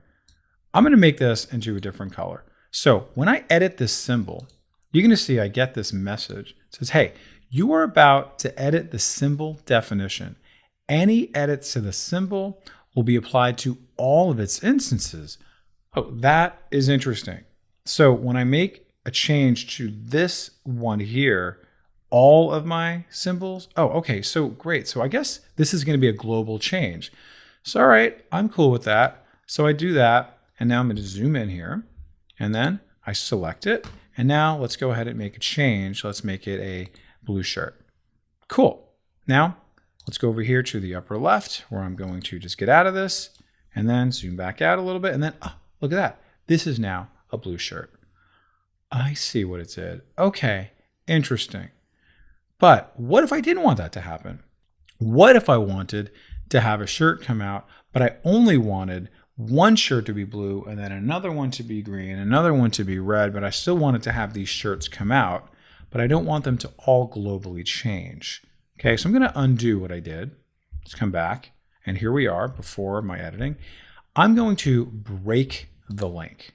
I'm going to break the link so any changes I make just to this one don't affect the original and don't affect any of the other ones that are out here. So I'm going to duplicate this. I'm just going to hold down the Alt key, and then bam, I have 3 of these shirts. But now for this one, I'm going to break the link, and now it's all by itself. It's no longer linked up to my original symbol, and I can very easily now make a change to this. Okay, let's just make this green, and lo and behold, it now changes just that shape, just that drawing, and nothing else. But these guys are still linked up. Okay, do you see that? They're still linked up here. Okay, so I want to break the link, go over to here. Let's choose blue. Cool. So I still get the benefit of this because I did not have to draw this out. Illustrator did all the work for me. If I wanted to, I could even go as far as changing the shape. Okay, so I'm going to make this a little bit longer of a shirt. So let's just add that. And now I'll just go bam, bam, bam. Now it becomes a dress. Wow, that was easy. And then notice it didn't affect anything else. And also notice, of course, I did not have to draw anything else out at all. Okay, now let's just quickly explore some of the other libraries. And I'm going to have you pause the video in just a minute and then check out some of the other symbols as well, because there are a ton of them and they are just fantastic. Okay, you can see here more flowers for me to work with. Okay, that's great. Some hair. You can see different flowchart items that have little gradients in there. Okay, wow, very cool. Okay, they call this indigenous logo elements, mad scientists, map things. Okay, for nature, very, very cool. Now, if I were to take one of these that's a little bit more intricate, you'll see really how amazing this is that Illustrator is giving us these to work with. Okay, so let me just go ahead and break the link here, and I'm going to zoom in, and I'll be able to see, wow, look how amazing this is, right? This shirt was just a very simple drawing, but this one is now going to allow me to come in to this drawing, and with my direct selection tool, I can now change the color of this. Okay, so you can see really the benefit of how I can work with my symbols to help me save lots and lots of time to do all kinds of different beautiful things very quickly and easily. And Illustrator did all the hard work for me, so I did not have to draw these things out. Now I have this big, beautiful butterfly that I did not have before. Now, once you do this, after you've created these things, you can then make your own symbol out of it. Okay, so if I love this butterfly, I might want to save this and make a symbol out of it. Okay, so that's what we're going to do in the next lesson, and we're going to see how we do that, and then we're going to see all the benefits of that, and we're going to see how we can implement it in a very, very cool way using a bunch of things called the sprayers and all kinds of other things there. All right, so pause the video, practice up, and we'll see you soon. In our last exercise, we learned about symbols, and we learned about the symbols that Illustrator gives us. Now let's talk about times when we want to save our own symbols so we can reuse them over and over and over again. So I have this beautiful mandala that I've created, and I want to be able to use this in many, many different capacities. Okay, so some of you may recall that I worked with my CC libraries for essentially doing the same thing because I want to have easy access to it. Let's do this as a symbol now, because you're going to be able to see how we can have some of the benefit of where we can either break the link from it or we can repeat from it if we make some changes to it. So we have a little bit of an extra bonus when we make something into a symbol. So let's just highlight our content. So let me just grab it. Wonderful. And now you'll see in my symbols panel, I have this all lit up here. You can see this little plus sign. You guessed it. This is going to allow me to now add this as a symbol. So really not a whole lot to change here except for the name. Okay, so I'm just going to call this mandala. Okay, and I'm just going to say DC for me. And then they ask us some questions like, okay, what is the export type? I have movie clip or graphic. You really don't need to change this. This is essentially if you're working with Flash. When you're working with Flash, then these things become important. So you can really keep this as is. Symbol type, dynamic symbol. Earlier we discussed the fact that when you make a change to it, it's linked up to its original. So therefore that changes in its original, and then everything that's else linked up to that, that also changes. That is going to be dynamic. So I'd like to keep it at dynamic, but up to you. You can make it static, so it's not going to be linked up. Okay, and this also is related to Flash. So we don't really need to do much here except for click OK and give it a name. And you can see here, the live paint object must be expanded before saving the dynamic symbol. Click OK to expand. I'm okay with that, no problem. Okay, for most of you, before you do it, it will ultimately be expanded. Earlier we talked about that. Okay, because this was a live paint object from our previous exercise, it needs to be expanded before it becomes a symbol. Illustrator is pretty forgiving about that. Now you will see I now have this ready to go. Awesome. Okay, so now let's see how I can apply this. So I have this here. Let's go to another artboard. Move this guy out of the way. Thanks, but no thanks. And now let's just drag this over here and make that a little bit smaller. Okay, cool. And let's use this again and again and again. Okay, very cool. All right, excellent. Now, let's say I said, you know what? Not a fan. I don't really want this one anymore. I actually want to kind of change the color a little bit. I want to do blah, blah, blah, blah. Okay, so what can I do is simply edit the symbol. It's going to say you are about to edit the symbol definition. Any edit to the symbol will be applied to all instances, just like how they warned me before. And yes, I do want to continue. I click OK. And now I can now make changes to this however I want. So let's now choose it. And I'm going to make some different color changes to this. Cool. All right. Let's just add on a little bit here. All right. We'll just kind of go on the edges.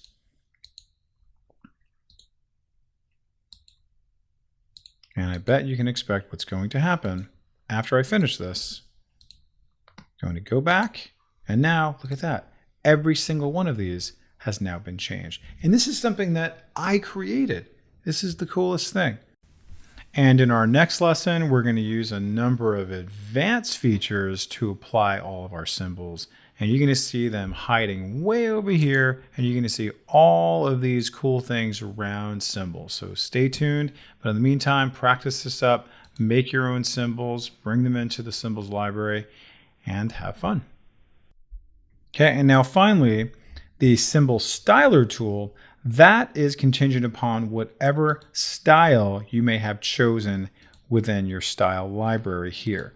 Okay, now I found that it's not quite as cool and it doesn't really give you the predictable results as some of the other ones do, but experiment with it. But really, if you want to get deep into these, then I'd recommend bringing in the symbol, breaking the link, and then making the changes accordingly. All right.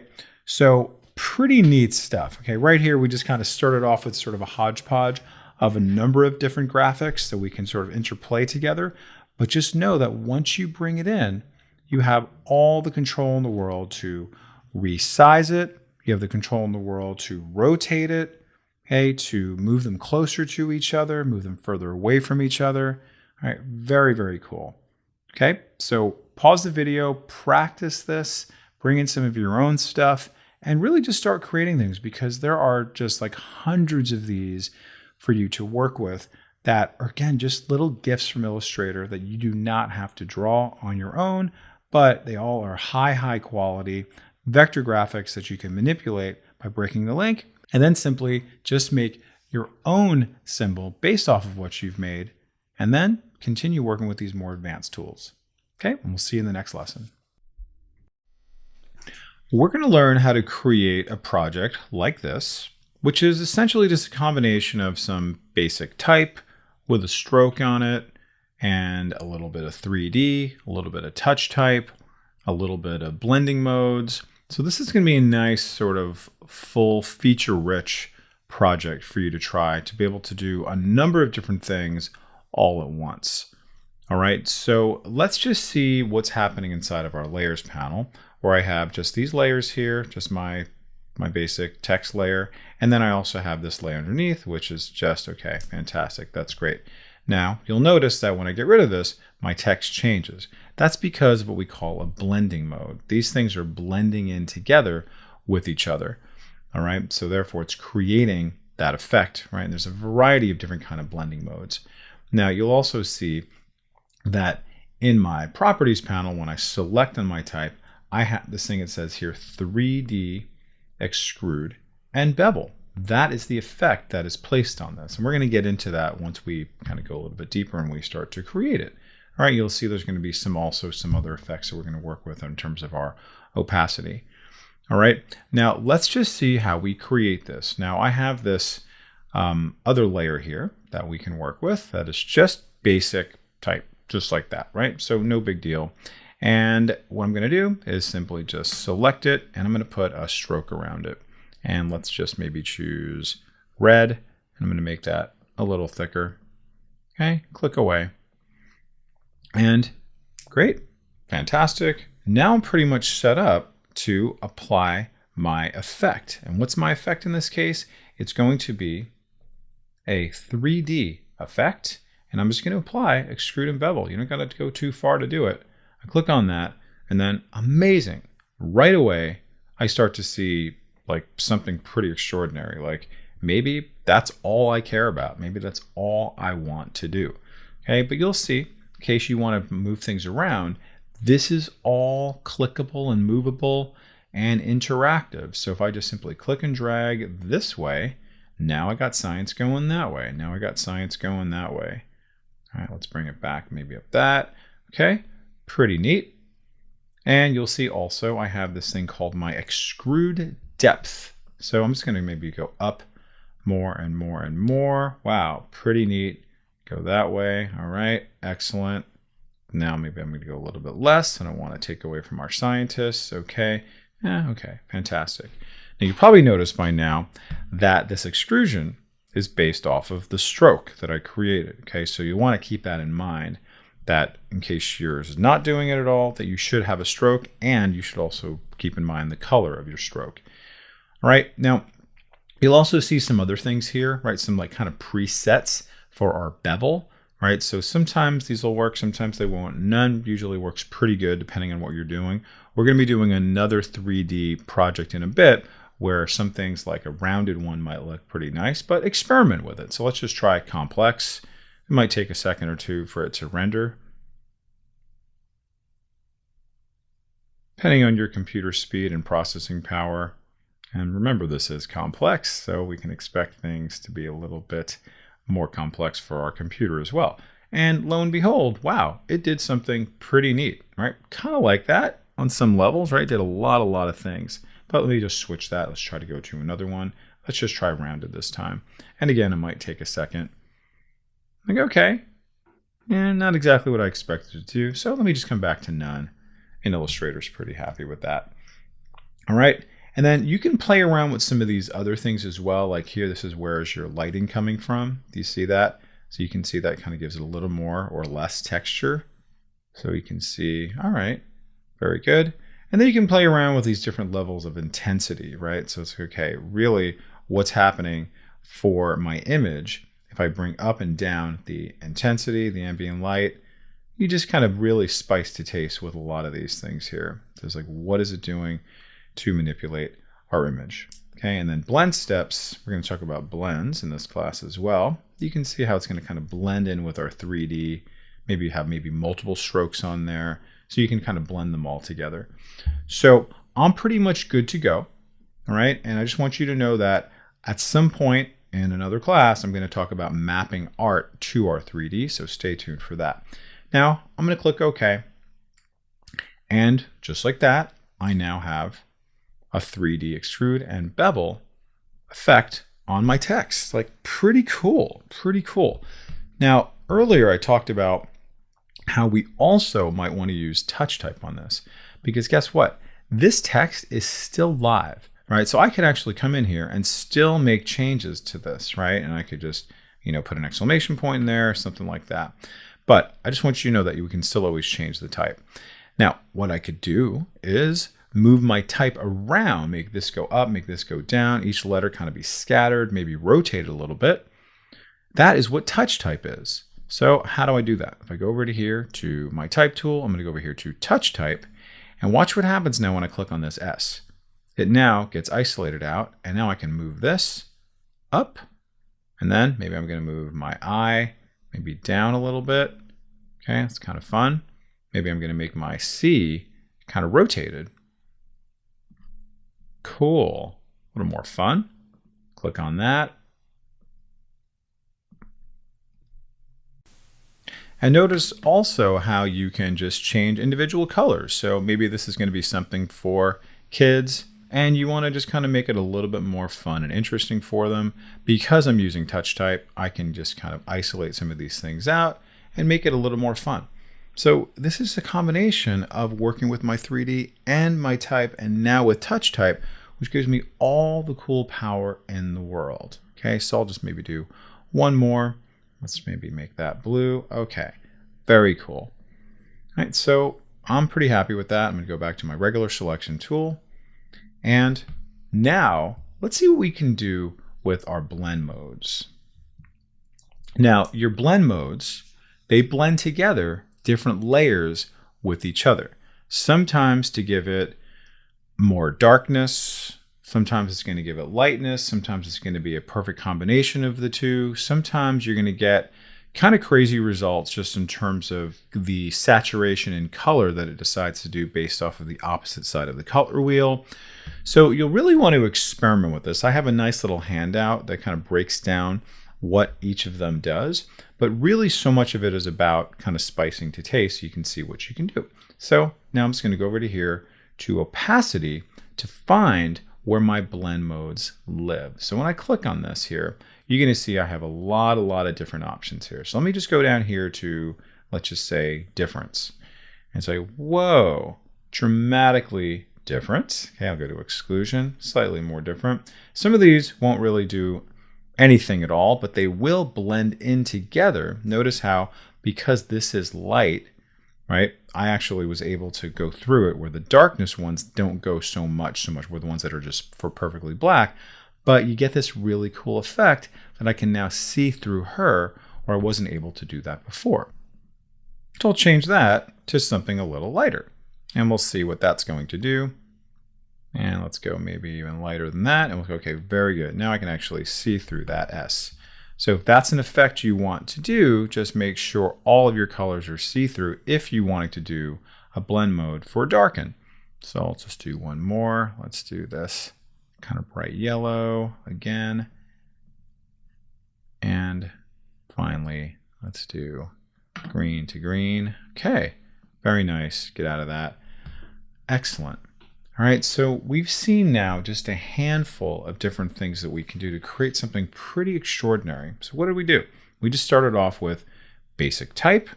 I converted it to a special effect called my bevel and 3D extrude. And I just made the changes accordingly, however I wanted to do them. Then I came back in here and then I just played around with working with my touch type to move it up and down, rotating it and also changing the colors. Now, let's say I wanted to make this a little more 3D, change my mind, I want it to be something slightly different. I can always come back here. Okay, so you can see it's going to be here in this appearance panel. You'll also see it's going to be here in this appearance panel. So when I click on that, you'll see it takes me right back to here. And then if I want to make up my extrude depth be a little bit more, I can do that. Or a little bit less. Okay, or I want to rotate it slightly different. Pretty cool. Nice, I like that. Kids are going to love that. And wait for it to render. I click OK. And you're done. Right? Pretty awesome, really. So you'll want to experiment with that. We're going to be doing another 3D lesson where we're going to start from the beginning, where we're going to be creating a heart, like I said, where we're going to map in some other things inside of it. And you're going to see sometimes you might want to make a 3D object of sorts, and you want something to live inside of that object. Okay, this is just 3D text, and you'll see how easy it is to do something pretty extraordinary. So pause the video, practice, and we'll see you in the next lesson. Continuing on from our previous lesson on 3D, we are going to learn how to do 3D on non-text objects. And we're going to draw them from scratch because maybe some of you need some review on that. And we're also going to do what's called mapping. We're going to map something on there. Like, for example, this word mom is on there. And look how nicely that just fits into the perspective of the heart. And that is no coincidence. That's what mapping does. You'll also notice how it has like a little soft edge around there, some lighting, all that good stuff. Now this all just started from a very basic heart that we drew out. So I'm just going to do a new document and we're going to bring up our guides and we're just going to draw out a nice little heart. And how do we do that? Let's go ahead and see how we can just draw something, and we're going to use a combination of a few different tools, which could be some good review for you on how to kind of just draw in a more sort of methodical way. And then we're going to make it into 3D, of course. First thing I want to do is make sure I have no fill and I have just a stroke, and it can just be one point if you want. And very simply, I'm going to go over here to my pen tool and let's just start drawing out where we want our kind of heart to sort of like begin and end. So I'm just going to click, and then maybe I'll go over to here, and then I'm just going to go over here. All right, and then I'm just going to hit escape, tell it that I'm done. And let me just zoom in here, and it's pretty good, right? Kind of clings right to that. And we'll always be able to fix this later on. But now what I'm going to do is I'm going to make this more rounded, a little more kind of heart-like. So I'm going to go over to here to my anchor point tool, and then very simply just convert this to something a little more rounded. Okay, so I'm just holding down the shift key to keep that straight. And then notice I'm going about, what, 1, 2, 3, 4 little grid boxes over. Okay, so go ahead and just click and drag until you get the nice heart shape you want, and then how concave you want to make it. So again, I'm going to do 4. All right, and pretty cool. That's a nice start for my heart. And what I'm going to do next is something pretty cool, which is going to be a reflect option and then just join the two together. So what's that going to look like? If you go over to here on the left hand side, you're going to see that there might be like the rotate tool if we work with that before, the scale. Okay, we also have the reflect tool. So this is now highlighted. I have that selected, and I'm just going to simply double click on this. I want you to notice a few options for me to work with is to reflect this guy. Oh, okay, yeah, I definitely want to do that. And how do I want to reflect it? Oh, okay, do I want to go that? No, it's not going to make sense. Okay, so now what I'm going to do is make sure that everything is selected and go over here to my appearance, choose effects, and go over here to distort and transform, and just simply go to transform. We've done this before.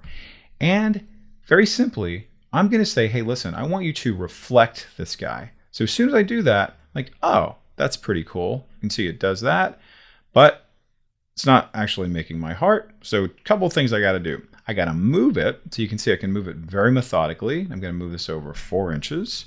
How did I know that? Because look, this is 1 inch, this is 2 inches, and I have to go all the way over 4 inches. Okay, and look at that. I got a heart. Amazing. Okay, and finally, I need to say 1 copy. It's very important because if you didn't, then it would just transform it and move just that object, and then you wouldn't have 2 versions of it. So I'm making 1 copy of this. And I click OK. Now, because I put an effect on it, like you saw in your mandala exercise, it's actually only doing it on one of these, right? So if I were to try to actually make a 3D object on this, it wouldn't understand it. It would only do it on the left side. This is a great example of how you would expand your object now, right? We want to expand the appearance so they all become one, okay? So the thing I want to make sure though, for sure, is that these guys are actually connected to each other. Okay, so let's just make sure of that. So I'm going to highlight that, and then I'm going to join them. So the easiest way to join is just Control or Command J, making sure this is all one. Okay, because sometimes you can't tell. I did such a good job of bringing that together. I can't tell sometimes that they're not, in fact, joined. See? But now watch what happens when I do Command or Control J. Now they get joined together. All right, now you're going to see that this is going to have some kind of impact on my heart, but it might actually be pretty cool. All right, but we can, of course, fix that. We can just remove one of the anchor points after the fact. All right, but don't worry about that. Don't worry about getting it perfect now because we're going to be able to do whatever we want to do later on. So let's now just start tinkering around with our heart. Okay, so I'm going to select my heart and it's all complete. And let's just choose a nice little pink heart there. Love that. Amazing. And then if you want to put a little bit of a stroke around it, you can do that. So let's put a little red stroke around it. Let's go back. Let's go to pink. And then my red stroke. And then maybe you want to make that a little thicker. Okay, make that a little subtle. Okay, good. Now let's make this into a 3D object. We've seen this already. We see that we can go over here to our effects panel. We're going to choose 3D extrude and bevel. And pretty quickly, it becomes a heart. All right, nice. All right, maybe I like that. And I can extrude this more and more and more. Nice. Make me hungry for some chocolate. Okay, and of course, I can play around with this just like how we did with our type, just in the last exercise. All right, nice. You can see what it's doing there. All right, I like that. Very, very cool. And then, like I said earlier, you have different options for beveling. In this case, we're going to choose rounded. Let's see what that does. Oh, that's kind of interesting. And I'm going to come down here to definitely say my plastic shading. And then after I do all these, I realize, okay, you know what, maybe it's too much extrusion. So let's just bring that down. Just using my scroll wheel, have these kind of joined up a little bit. Okay, not too bad. And you really just want to kind of experiment with these, really. Just like, what does one do compared to the others? Okay, maybe you want to have a little indent like that. Kind of fun, pretty interesting. Now, I'm just going to say, okay, come back here. And then maybe I decide, you know what, I actually don't want that stroke after all. So let's just remove it, see what it does. Ah, I actually kind of like that a little better. Okay, now let's come back, click on 3D extrude. And now that's going to take me back to my dialog box. And then maybe, okay, you know what? I don't want rolling after all. Let's try round. Okay, I think we're getting someplace, right? I like that a lot better. All right, so you're gonna see how there's a lot you can do. Just really experiment with these, right? Just kind of see what is gonna do what for you. Okay, maybe you wanna put a gradient on this to start with. Okay, so pretty fun. In a second, I'm gonna show you how you can do this map art thing. So let me just go ahead and click OK, and we come back to originally where we started from, and you'll notice how perfectly this is inside of here. Now, if we go into this layer, you'll see when I open up my effects, we'll see all the different things that I have in here, right? In case you want to emulate this, you can see here I have rounded, plastic shading, some different light intensity, okay? And then other things you might want to play around with, okay? And I'm going to cancel out of that because I want you to see something about my map art. What is my map art? If we open up to, believe it or not, our symbols, you will see that I have a symbol right in there called mom. In order to map any kind of art into something, it needs to be a symbol. It's like, huh, okay, did not see that coming. But what we need to do is now create something that's like this, right? That's going to be able to fit directly inside there. So if we come back to here, and again, I'll fix that later on if that's bugging any of you, we're going to now create a symbol that's going to say whatever you want. Maybe it's your favorite rock band, your favorite politician. Maybe it's just you. You want to put yourself in there. And we'll just put some type in there. And that could be a picture if you wanted to. It could really be a flower. It could be anything that you're ultimately going to make into a symbol. So let's just do some type. And I'm just going to do it here just so I can see it nicely. Okay, let's just do Dad. Father's Day is coming up. All right, I'm just going to make that nice and big for now, and then Control Shift right arrow or Command Shift right arrow, or the bracket key, that is, the period. Okay, and good enough for now. All right, and then let's just change that to a different color, maybe a different font if you want. Okay, and Dad is going to love this. Okay, now I don't want to do that, right? Because when I rotate it, I want everything to kind of like fall into perspective of it. That's where the mapping of the art comes in. So what I'm going to do is simply make this into a symbol. So I click on this right here. While this is selected, click on my plus sign. I'm just going to call this Dad 3D. Call it whatever you want. It's pretty good right there. I click OK. And I pretty much don't need this anymore, right? I've now just kind of used it for its purposes.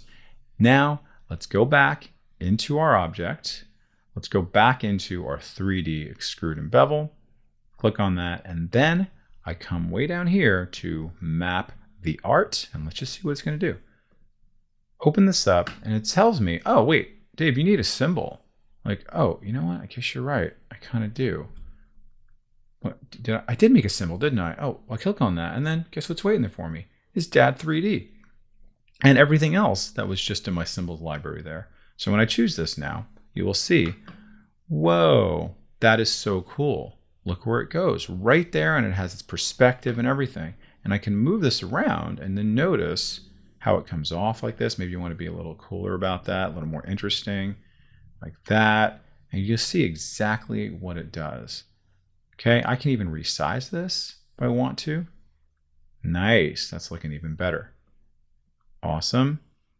Okay, and then you'll also notice there's an option here to scale to fit. If you want to do that, nice, kind of like that. And then again, I could resize that after the fact if you like as well. All right, so I am really digging this. So I'm going to go ahead and just say OK. Click OK again. And voila, pretty amazing. Okay, and anytime if I want to play around with this 3D actual object or the mapping itself, I can always come back just by simply clicking back on my effects there. And then anything you want to do, let's just add on a little bit more extrusion, maybe a little bit less. Maybe playing around with this here. See what that does, see what that does. Anytime you want, you can always come back and manipulate it however you like. It's pretty amazing. So I click OK, and this is pretty much good to go. Goodbye, Dad, to this one. Doesn't affect this. And I am so happy, and my dad's going to be so happy. And you know what? Let's fix this, actually. So I come over to here, and let's just really zoom in so we can see what, in fact, is going on. Why is it causing this problem? I have too many anchor points. Even though they joined them together, they joined two together. So I actually don't need one of them. So let's just see what that does when I click on that to get rid of it.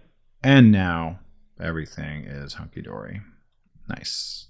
All right, so just in case that's not clear about how these things work and why that was a little bit screwy, that's why. Because when it joined it, they weren't perfectly overlapping with each other. So sometimes when they join, you just have to get rid of certain things because there might be an extra anchor point. Great. So I really want you to practice this, really starting from the beginning and seeing if you can even get some of those basics down if you're not comfortable with it, with just using the pen tool and then using your convert anchor point tool. And then remember how we did this cool little reflection and copied it. So therefore I didn't have to actually draw that all over again. Okay, that's going to be happening all the time for a lot of you when you're drawing things out that are just, symmetrical on one side. Could be a face, could be a bottle, could be a machine, could be anything, right? So just really practice all of this from beginning to end. Watch this as much as you need to and have fun. We'll see you in the next lesson. This lesson is going to be about working with blends, not blend modes, but actual blends. Many times you're going to have objects that you want to blend together, going step by step. Sometimes you want to blend things together by color. So step by step is going to be like, you notice here I have like 150 steps going through here. Color is going from this pink to a little more blue, a lot more blue, and then bam, all blue. Okay, so it's kind of like a gradient, but you can actually do this kind of cool blend. You'll notice also I'm having a star that turns into less of a star, more of a kind of a sunflower, and then, oh my God, even more so. And take a look, it's adding color on there, and then bam, it finally does that. So it's this perfect blend of not only the shape, but also the color that lives inside that. That's pretty amazing. You'll also notice that there's a little bit of curve that's happening here. That's kind of nice. Wow, there's also a nice little loop-de-loop that's happening here. And you'll see that I have the option to do something else with blends, which is pretty awesome because guess what? This is really just two lines coming together. But how is it done? How did it actually do all this? One line just blends together into another line. And just to think about, where did it begin? Where's it going to end? And Illustrator does all the work for you. All right, so let's look under the hood and let's see how this is in fact done. So if we take a look at, let's just go to between these two colors here, right? Let's just kind of start with our kind of most basic type of blend, how we can actually create the blend. So notice here I have two colors here. I'm going to select one and I'm going to select this guy. And my goal is to make something like this just to blend them together. First thing I need to do is make the blend. I know it sounds weird, but you basically have to tell Illustrator, hey, these guys are going to blend together. Can you hook me up? Yes, I can. So if I go over here to Object, come way down here to Blend, very simply I say Make. And now, oh, all right, I can see what it did there. And it just made a step-by-step blend for me. And it did not a bad job. And maybe that's exactly what you want. Like you're doing a rainbow of sorts, or you're just kind of like just blending in a more interesting way, so totally up to you. This is not what I want. So I need to go check out what my blending options are. If you see here in the far left, you're going to see a little icon that looks like that. You move your mouse over it. It's going to tell me that is the blend tool. With this still selected, I'm going to double click on this. Remember, double clicking goes a long way in this program, double clicking on these little icons. And you'll see that I have this spacing and its specified steps of 8. 1, 2, 3, 4, 5, 6, 7, 8. Okay, great. That makes sense. Let's just change that real quick. Let's just make that 15. Because preview is chosen, I can see that there. Still not getting the effect I want, right? I could probably even say 100, and it might not get exactly the same effect that I want. Okay, you can see it's getting closer. So what I'd like to do, instead of saying specified steps, I'm going to say smooth color. Right? Okay. I like that. And you can see it's a lot more similar to that one. And believe it or not, Illustrator has to work a lot less harder to be able to do that. Okay. So I click OK. And that's pretty groovy because take a look at this. This is actually still a line that's connecting both of these shapes together. So that blend tool is still there. All right. Now, if at any point you don't want something to be blended anymore, you just go back to Object, you go to Blend, and then you just say Release. Okay. And if you ever want to expand it, we've talked about expanding quite a bit. So then it just becomes its own sort of shape of like, okay, this is now going to be its own little shape with a gradient or whatever it is, then it becomes its own separate shape from any kind of blend or anything like that. So totally up to you, however you want to do that. Now let's play around with these two here. I'm going to make this shape go into this shape. All right, and just notice here how they're different colors, different sizes, etc. So what do? I simply go over here to Object, Blend, and then Make. And then, okay, that's pretty cool. Not exactly what I wanted, but we're on the right track. Not too bad, not too bad at all. But I want to do more of that. So if I double click back on here, you'll see here, I can say, listen, I actually want to do more steps than that. Let's do 15. Nice, that's pretty cool. Let's do 20. All right, now we're getting someplace, something a little bit more interesting. I'm gonna click OK. And now let's see what happens when I change the look of one of them. So I change this, right? I'm just gonna go ahead and get into this shape, double click on there, and let's just change this to this red color. And now I go back out of this, and look what that's doing. So it's living, it's dynamic, it's paying attention to what I am doing. So therefore, the blend then gets updated as a result. Very, very cool. All right. Now, let's say I want to combine this with this little curve here. Like, what? What are you talking about?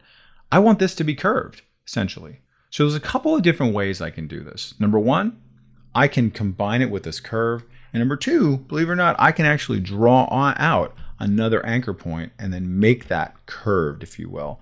All right, so watch what I'm going to do now. I'm just going to select this, and then with my Shift key, select this guy here. Okay, make sure maybe your backgrounds are locked, like I had that tiny little issue there. Just make sure either you zoom in or your backgrounds are locked. Now, watch what I'm going to do here. This is very cool. I'm going to go back up to Object. I'm going to come down here to Blend. And I'm going to say Replace Spine. And then what? Oh my God, didn't even know that these guys had spines. And you'll see what that did. That little line that was just a straight line before now was replaced by that little curve that I had created ahead of time, of course. So you'd want to have your curve set up ahead of time to be able to do what you want to do. Okay, so I'm going to back and just know that I could, I can do all kinds of different things to that, and I can stretch this out and do all that kind of stuff. Let me show you another way you can do this. If you're not super comfortable with drawing out your lines or whatever, let me just go ahead and just select this. I'm going to zoom in a bit. And I'm going to go over here to my Add Anchor Point tool. Of course, you can hit the plus sign. Okay, and you'll see I can now add an anchor point pretty much anywhere I want. And then maybe I want to move this over a little bit. And I'm just going to kind of use my little arrow keys, maybe get that more in the center, however you want to do that, right? So now understand what I did is I now gave my ability to have a little bit more kind of flexibility in its movement of things, right? So now if I select this, I can now move this up and down just like that, like controlling where that blend is going to go, right? And you probably can guess where I'm going to go with this one. If I want to have a little bit of a curve, I can then convert this using my anchor point tool, or guess what, even using my convert selected anchor point to smooth. So if I click and drag now, I will now get a nice curve. Very cool. And guess what? This is still living. If I ever want to come back to my blend tool, I can now specify less steps if I want to. And you can see, all right, cool. Now I'm getting that effect. And then I can go over to here and I can even move this around someplace else a little bit further away. And then you start to get a very, very different effect just based off of the beginning and the end of whatever object you're creating. Love that. So cool. All right. And then again, you saw earlier, if this was something I was done with and I didn't want to do this anymore as far as the blend, but I wanted to keep it, I can easily expand this. If I go over here to blend and I can say expand, now they're all just simple individual objects for me to work with. Okay. Very, very cool. All right. Now let's see how this one works. Very similar to what we saw before. And you can just see here, I'm not going to recreate the star and the flower, but you can see very similar things here. This one is just a little loop-de-loop that I drew, and watch what happens now. I'm going to select both of these. I'm going to go over here to Object, go over here to Blend, Go over here to make. Awesome. And now I'm going to add this guy to the mix. You might have to zoom in to really get it. Great. Now all three of these objects, essentially it's two objects because it's the loop-de-loop and the blend I just created. What am I going to do? Object. And I'm going to go here to blend. And I'm going to say replace spine. And then this time I'm going to do lots and lots and lots of them. So go to my blend tool and let's just do like 150. And what? Oh my God. Who would have saw that coming? Isn't that amazing? Just like really just such power you have to create something with just a couple of steps that would take you like forever to do manually. All right. So you want to kind of practice these things and more than anything, really experiment. Just experiment. Now let's see how this one's working. We just kind of break this apart and see what in fact is happening.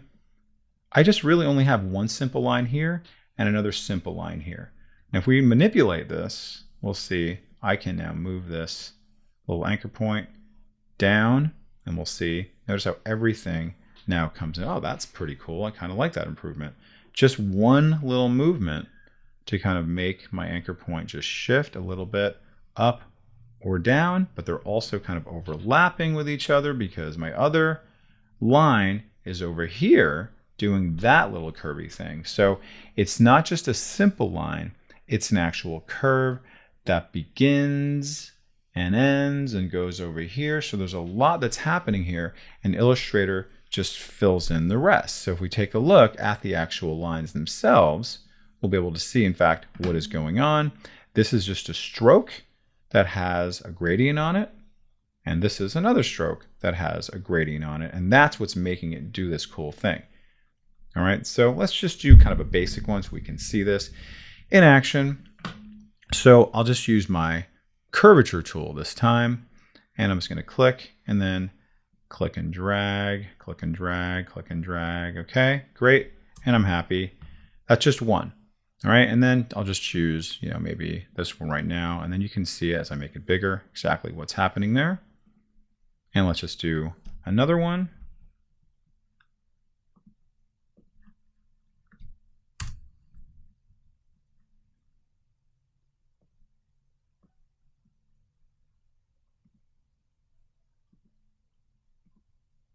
And then just for fun, let's just do that.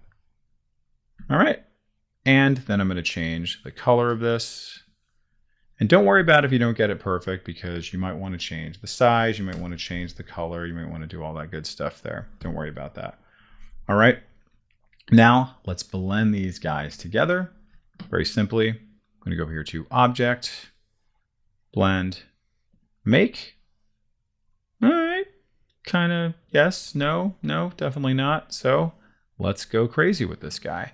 Let's go back to here. We're going to double click on the blend tool, and then how many specified steps? I don't know, 200. Not bad. Smooth color, maybe. I don't know. Play around with it, right? Don't know. So let's just make this maybe not so many. Let's say 100. Okay, cool. Now I get a little more texture, but I might actually want more steps, but I actually want to bring down my stroke size. So let me go ahead and just select my stroke, come in there, double click to get in there nicely, and let's just make that a little bit thinner. You'll see how it affects everything. See that? So I might want to do, again, after I've done that, come back into my actual blend itself, and then double click one more time. And then this time I will do a little bit more now that I have thinner strokes, and just see, oh, okay, that's interesting.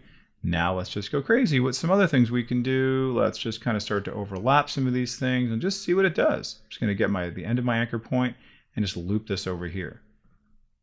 And maybe loop this over back this way. Oh, very cool. Oh man, never would have saw that coming. Have that overlap there. Okay, so you really want to experiment with these things, and don't be afraid just to test out Illustrator to see what types of surprises it has in store. All right, you can use my example here just to play around with what we've already got, or I definitely encourage you to play around with practicing on your own, okay, with different shapes, different things that you're drawing themselves, different color, maybe strokes, okay, different directions, and then obviously playing around with our anchor points to really kind of loop-de-loop. So this might be just a nice, cool background. You do something more abstract, or it could ultimately be for a major project. So blending is really essential for so many different things. Okay, so pause the video, practice this, have fun, and we'll see you in the next lesson. Now, if you want to get a little fancier with different effects and filters, Illustrator is surprisingly potent for these kind of things. A lot of people tend to think about filters and effects and they go straight to Photoshop. But believe it or not, Illustrator has a ton of them. And believe it or not, it even shares some of these effects with Photoshop, right? And believe it or not, you're actually looking at one right now. So if you go beyond this work from home, notice I have this little image behind my work from home that's a little bit blurry. So how do I know that there's even something on here? How can I even tell? If you look in your properties panel, you're going to see that there's this little effects thing underneath where we have our appearance settings, right? So I have our fill, our stroke, etc. Right? There's nothing there on that, but there is a Gaussian blur. So when I click on that, you're going to see it's going to pop up very simply. How blurry do you want to make this? And just wait and see, and it's going to get nice and blurry. So it's a really nice way to make kind of a depth of field type of thing where you might have something in the background and you just want it to be a little bit blurry. Okay, so maybe not so much. Pretty cool. All right, so now how did I do that? How is that even applied to this? Okay, so let's now go to an image like this. And let's say I'm just trying to kind of create the illusion of like, okay, this is depth of field. This guy's in the back and he's just kind of hanging out. But we really want to focus our attention on these other guys here. So if we go over here to effects, you'll see I have a ton of options here. And one of them is going to be the option for blur. All right, and you'll see that there's a number of different kind of blurs you can work with. I'm just going to choose this very basic Gaussian blur. And then you'll just notice kind of gets a little bit out of focus. You know, it works pretty good with vectors, but it works really well with bitmaps. But I just want you to see at least how the process works, and maybe you'll get some pretty interesting effects. And if I didn't like that, if it was too much, I can always come back to it by clicking on this, and then let's just make that maybe just a slightly out of focus. I click OK, click away. All right, that looks a little bit better. You can see how that effect can be like that depth of field, where it really draws our attention into here and then back in the background as opposed to the foreground. It just kind of looks like it's just a little bit more distant. Okay, now there are a number of different effects you can work with. So let's just work on like this type, for example. And I'm going to bring up my effects panel again. You can see here.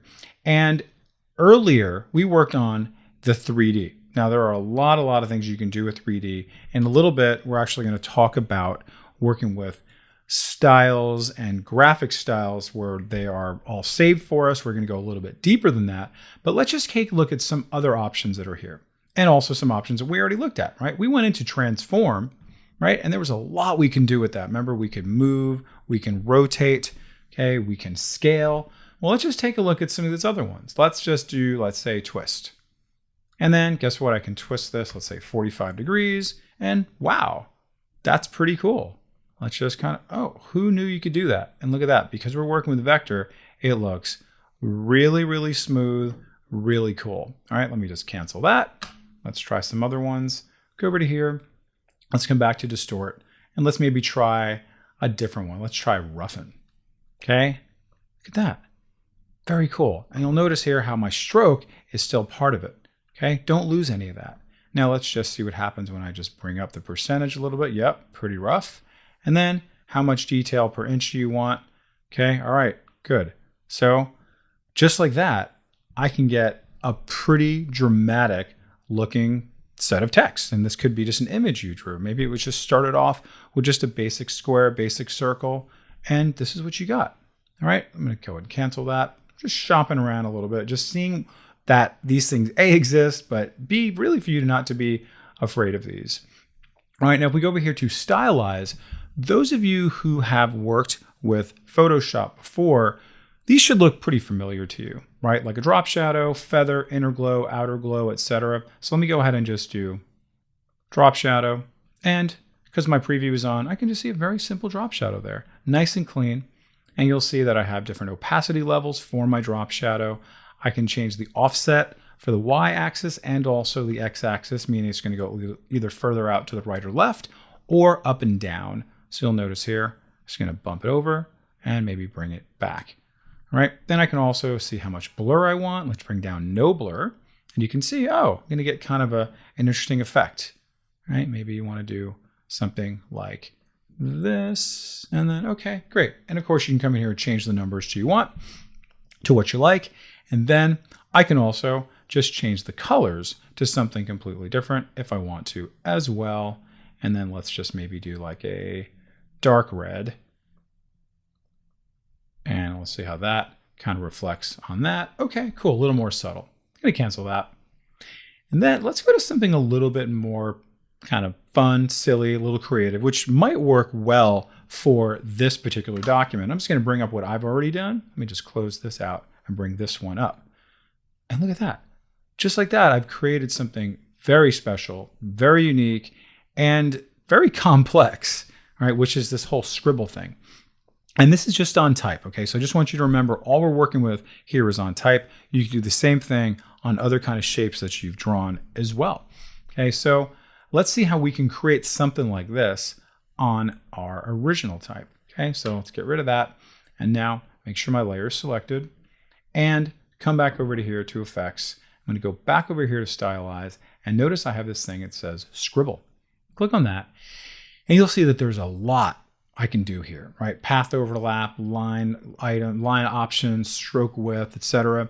And you can definitely play around with these, right? And I encourage you to do so. But I think the best way to apply some really cool stuff is to work with these settings and notice how there's a lot of these nice little presets.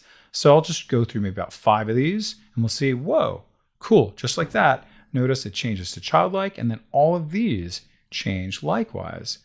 Okay, so it's a good starting point to get something pretty creative. Oh, that's kind of nice, right? So it's not so out of control. It's still scribble, but you'll see what they've done with my red fill and my black stroke, and it really looks very authentic, as if somebody drew it out with a marker. Just take a look at some more. Very nice. And then kind of like that one, a little more mature. Let's go to sharp. Keep going. Just so you get a nice feel for what's available. All right, that's the one that I had originally. Okay. Now, if I'm in this now and I say, oh, listen, I really like this, but let's just change it a tiny bit, right? It's a little bit too static. So what I can do very simply is just change things a tiny bit. See that? I just changed the angle. Okay, what about my path overlap? What does that do? Let's go over here. And, oh, that's a little bit much, but actually kind of cool, but not for right now. But I'm getting kind of a 3D scribble situation. Okay, just maybe a tad. Who knows, or maybe not at all. Okay, maybe you want a variation on the scribble, so it's not so perfect. Great, I just went up a tiny, tiny bit. Point is, you can just come in here even after you do your presets and just play around with them. Okay, just experiment. It's really no harm. So I'm gonna click OK. All right, and just note that there are a ton of other options, and also note that you can always come back to where you started from. And also note that with type, even though this is something that now has this effect on it, I can easily come back in here and do whatever I want to it. Okay, this is now still live text, and I can play around with this in terms of my touch type, right? And also changing the words, changing the size, doing all kinds of other things, even adding on new strokes and fills. Okay, so maybe let's just explore 1 or 2 other ones. Come back here, make sure my layer is chosen. And guess what? I could add on multiple effects on top of other effects. So if I do that now, and let's just say I wanted to do this and a tiny little bit of a blur on this. So I do that, and let's just wait and see. Oh, that's kind of cool. Let me just bring that down a tiny bit, and we'll see. I just have a little bit of a blur on this, and I click OK. Now that actually looks a little more realistic. I kind of like that. Maybe I have that kind of blending in with something else. And now you can see it's showing me not going to see it here, so I need to go to my appearance panel, be able to see exactly what I have here. So the properties panel doesn't show it, but the appearance panel does, okay? And you'll see how I can always go back to what I was working on very easily from my appearance panel, as well as adding more on from the effects option within appearance, just like I can in my properties. Okay, so keep that in mind, really experiment, go crazy with just adding more and more and more, and just see where it takes you. Now, we've been working mostly with these effects up on top, which are known as our Illustrator effects. There are a ton of other kind of effects you can apply onto here, which are our Photoshop effects. And again, those of you who worked with Photoshop before, some of these should look familiar, like these artistic effects that you'll find inside of your Photoshop filters gallery. Okay, and also here's blur once again. Okay, we've seen that already. Okay, brush strokes, distort, right? All kinds of things here. So I have this image in the background, and this is a bitmap. So maybe I want to specialize in working with some of these Photoshop effects. So what could I do now? Let's just try brush strokes, and let's just see what that can do. Let's just go here to our crosshatch, wait for it, and now it's going to come up to something, again, that should look familiar to you, because this is literally the same exact window that you would see if you're working with our Photoshop effects within Photoshop, okay? And I could see here, okay, do I want that? I'm not really sure. Oh, but guess what? I can change some of the options here, right? Oh, okay, maybe I actually do like this, but I don't like it how they're giving it to me. So we'll see how it's going to change. Just maybe take a little while, depending on your computer. Maybe zoom out a little bit. Okay, great. Let's maybe do something potentially a little bit more extreme. Still rendering. There we go. And now I like this. And again, just for the sake of this exercise, I'm just going to go ahead and say okay, and then wait for it to change.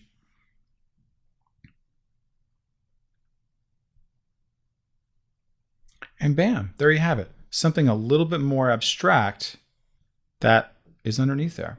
Okay, so, you know, again, this is always going to be a spice to taste thing. This is really going to be something that, hey, I'm going to get it when I get it. You play around and there's nothing you can lose here. So as you can see, there are dozens and dozens of different effects to apply. It's really so amazing that you can apply these things and execute all kinds of creative elements that are relatively complex very, very quickly. Okay, and also you see how you can combine different effects. So I encourage you to experiment, do it on some shapes, do it on some graphics that you've drawn, do it on text. You see how malleable text is. All right, and then in our future lessons, we're going to be working on our graphic styles, which is going to show us a bunch of things that are all preset and have a combination of a different set of effects. All right, so pause the video, please practice up, and we'll see you soon. In these last few lessons, we've been working on a lot of cool, creative, complex effects like 3D. We've been applying some filters. We've been doing some scribbles, drop shadows, all kinds of different things. And we've also been layering some of these different effects on top of each other. And I showed you how we can go back and make some quick edits to them. So really, really cool stuff. But what if I told you that Illustrator had a whole bunch of even more stuff to work with that you can apply in a much more efficient and even more complex and creative way? Let me introduce you to our graphic styles. Where are you going to find graphic styles? Just like you find all your other good stuff inside of Window, we go over here to graphic styles, and you're going to see this thing little pops up here. Now, these are just a handful of our graphic styles, not even a tiny, tiny like morsel of what's available. But what are they? These are basically just like built-in little sets of effects all saved as one. So we can define a style as a pre-format, if you will, of like a zillion different things potentially built into something. So as an example, I'll just choose my little shape down below and I'll click on that one. And you'll see just like that, I now have, cool, some kind of cool little camouflage there. All right, that's pretty nice. Let's try this one. All right, very different, but also saved me a lot of time to apply that. Let's try this one. Oh, that's actually kind of cool for a button. Man, that just saved me a ton of time because that looks really cool. It looks kind of three-dimensional.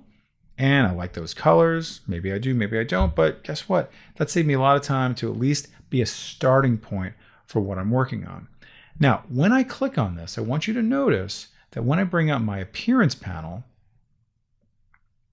this thing has a zillion different appearances on here. Like, oh my God, look at this. Different kind of strokes piled on top of each other and different kind of fills, one on top of the other. Oh my God. And then, well, there's even different opacities and different kind of blending modes. What I could never have possibly done this, or if I did, it would have taken me forever to apply it. Amazing. Let's bring up my graphic styles again, and let's just try looking at a different one. Let's go back to what we just created and keep your eye on the appearance panel. What? Oh man. Okay, that one seems simple, but in fact, there's a lot more going on than meets the eye because it has some little texture along the outside and they're kind of stacked on top of each other. All right, and I'm, pretty impressed so far, but kind of hungry for more. So where do you think we could find all of our other graphic style libraries? Guess what? Just like we did with our symbols library, we're able to go deeper into here and find more of them. So I click on that, and you can see that there's a ton for me to work with here, right? I'm just going to go ahead and just show you what they are, and then we're going to start applying them. So I click on this here, and I'm just going to make this a little bit bigger. And we'll be able to see, wow, pretty neat. 3D effects. I just spent all this time trying to create 3D from scratch. Guess what? Now I don't have to, right? There's about, like 20 of these that I can explore. Pretty neat. So we'll come back and explore those. Over here, what is this? Not very good for me. This is for the blob brush. We're not doing that. Okay, you can see here, artistic effects, right? Some overlap with what we did before, but let's just try it on the same one that we have selected. And let's just go to here. Ooh, that's kind of fun. Let's try that one. Let's try that one. Okay, oh, pretty cool, pretty quickly. And then again, keeping your eye on your appearance panel. Let me zoom out a little bit. Let's now choose a big shape like this. Okay, because sometimes these things can be applied to backgrounds. Yeah, maybe your character, maybe you want to give somebody a fun shirt, something like that. You can absolutely do that. So let me try, for example, this guy. I do that, and then, oh man, if nothing says Happy Land, I don't know what does. Like, that is amazing so quickly and easily. Now, when I come back into here, I'll be able to see, whoa, this is a combination of a lot of different elements here. So if I look at this, there's 4 different kind of fills happening here, and there's also an effect of halftone. So if I click on this little drop down, you'll see that this is applied here, and there's also 100% opacity, right? Which makes sense, which is fine. But more importantly is this 100% exclusion, which is a blending mode. Let's go to here, and we'll see, okay, here's another one, right? But this is 100% difference. And then here's another one. And then you can see 0% opacity, but it also still blends it in, right, for some texture because we have this little gradient. And it goes on and on and on.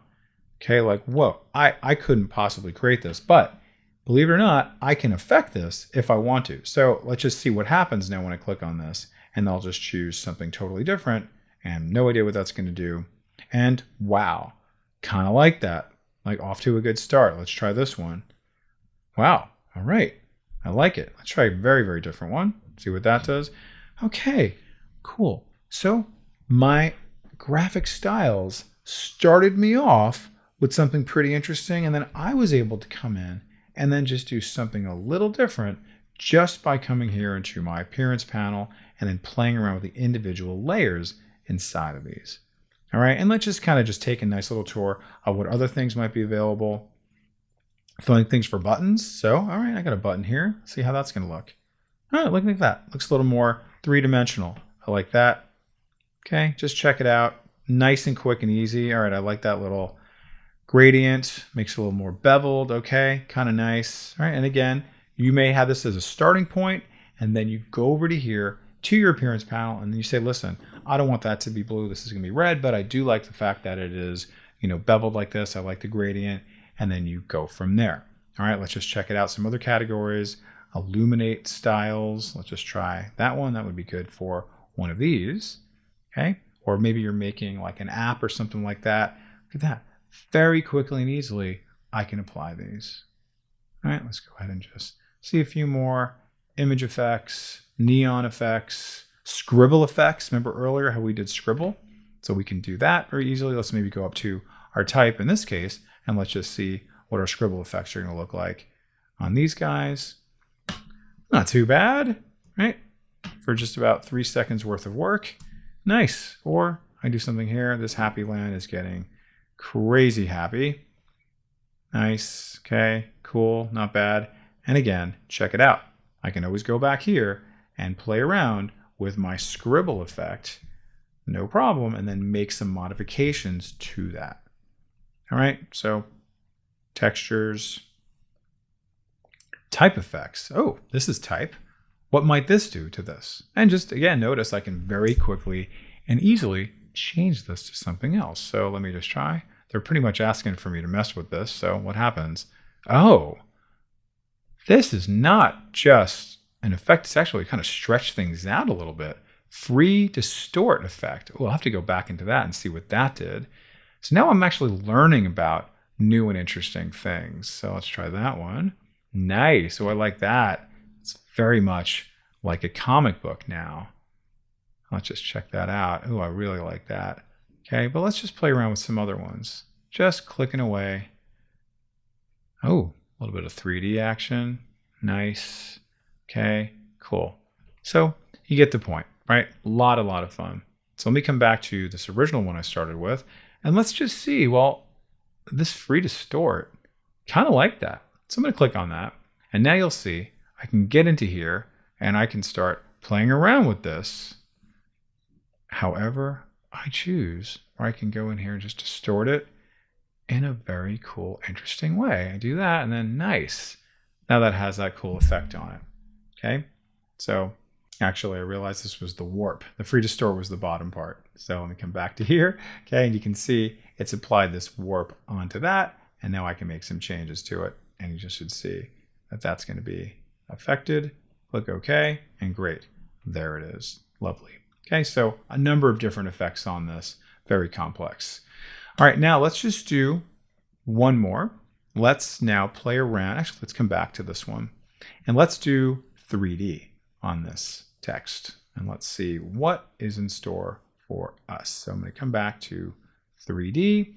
And let's see what we can do, because we spent so much time applying 3D that now we might be curious to see what else is available to not only apply it, but also to learn from it. Because just like I did with my free distort and my warping, I was able to look under the hood and, see, oh, what else can I do? What else can I do? So let's go to our 3D effect, and I'm just going to simply click around, and you'll see, okay, not bad. What's that one going to do? Oh, that's interesting. And then notice also it's got some different effects on there as well. Okay, so let's try this one. Very cool. Oh, I like that one. That one's very complex, very interesting. Let's try a different one and just keep going. Wow. All right. I think this is going to be my happy place for Happy Land. And let's check it out. Not too shabby for about 10 minutes worth of work. Very cool. All right. So check them all out. Really take advantage of these styles, because you probably paid some good money for this program. So really take advantage of all of the features that are available for you to save yourself some time and make some creative stuff in really complex ways, but also do it very efficiently. Okay? And a little bit, we're going to talk about some other kind of styles, which is basically going to be paragraph and character styles. All right, so those are essentially the same kind of thing, where it's preset formats for a set of paragraphs, right? Or for a character or for a word, right? But you want to be able to save that. All right, we'll be talking about that in the next lesson.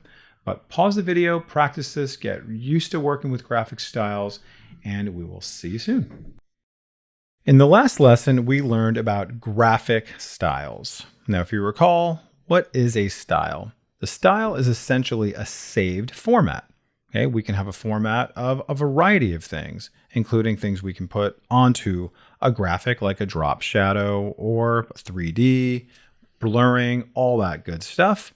And they're essentially just saved so we can use them over and over and over again. Very cool.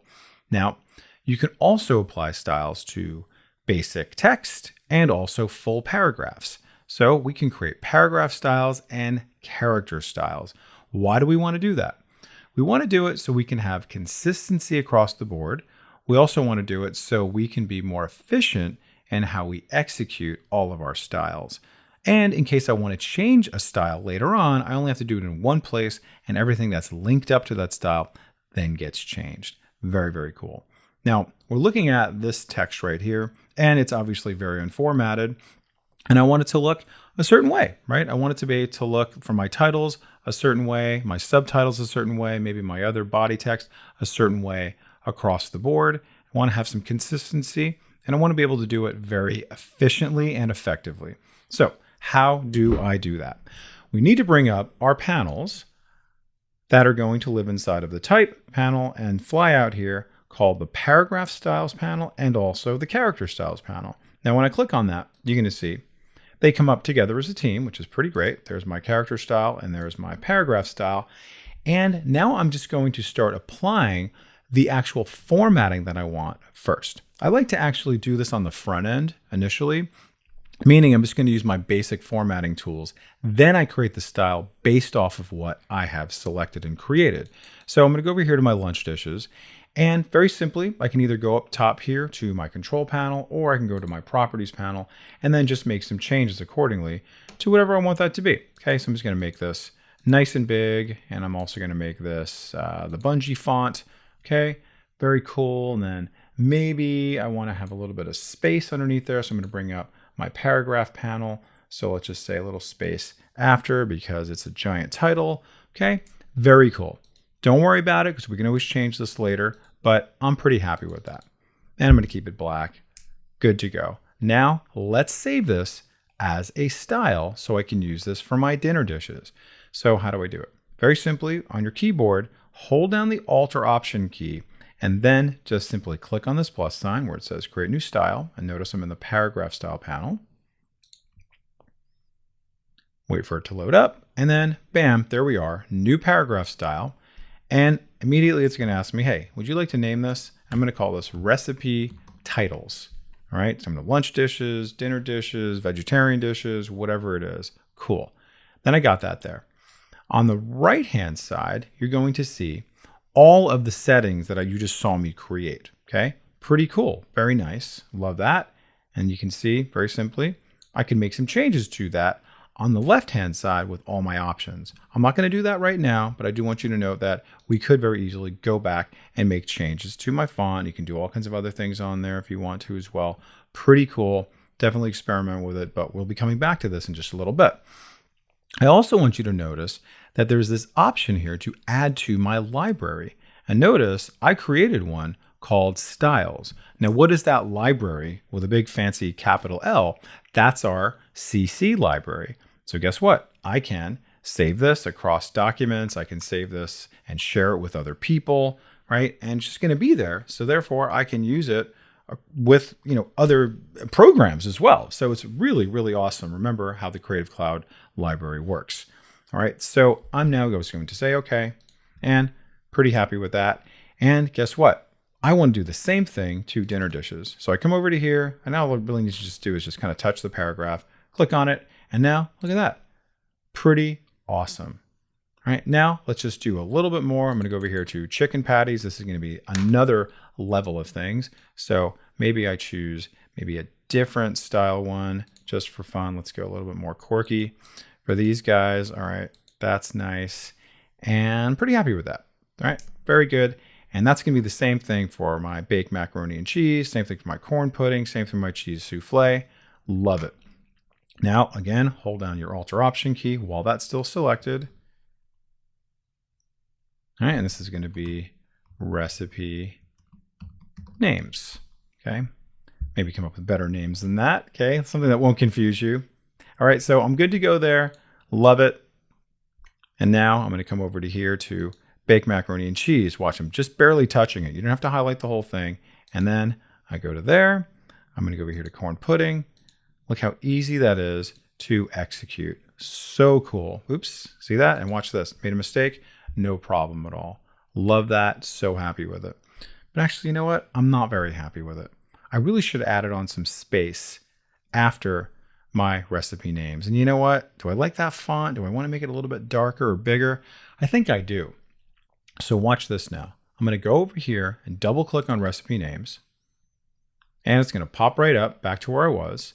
And guess what? On the left-hand side, I can very easily now change all of those things here. So with my preview button selected, you're going to be able to see me now make it all grow and grow. Okay, and you'll see actually this is not actually executed. I need to make that the style. You'll only see it over here on these guys. So I'm going to go ahead and fix that in a second, but also a good thing to know about. All right, but that's coming in pretty good. And then my indents and spacing. So you can see here, I can do another space after and just watch it. Is that good? Yep, that's giving it some space. I love that. And maybe a little space before too. Yep. Okay, that's looking really good. I click OK. Love that.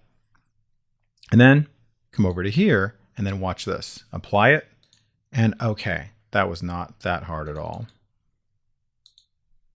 Okay, very good.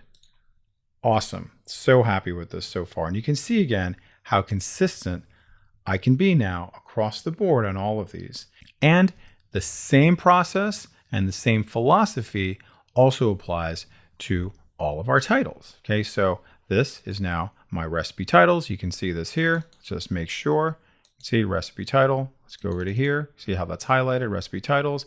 Now I double click on it, comes up, and I decide, you know what? I'm going to do something maybe a little bit different entirely. Let's go over here to our character color and let's just choose something from our swatches.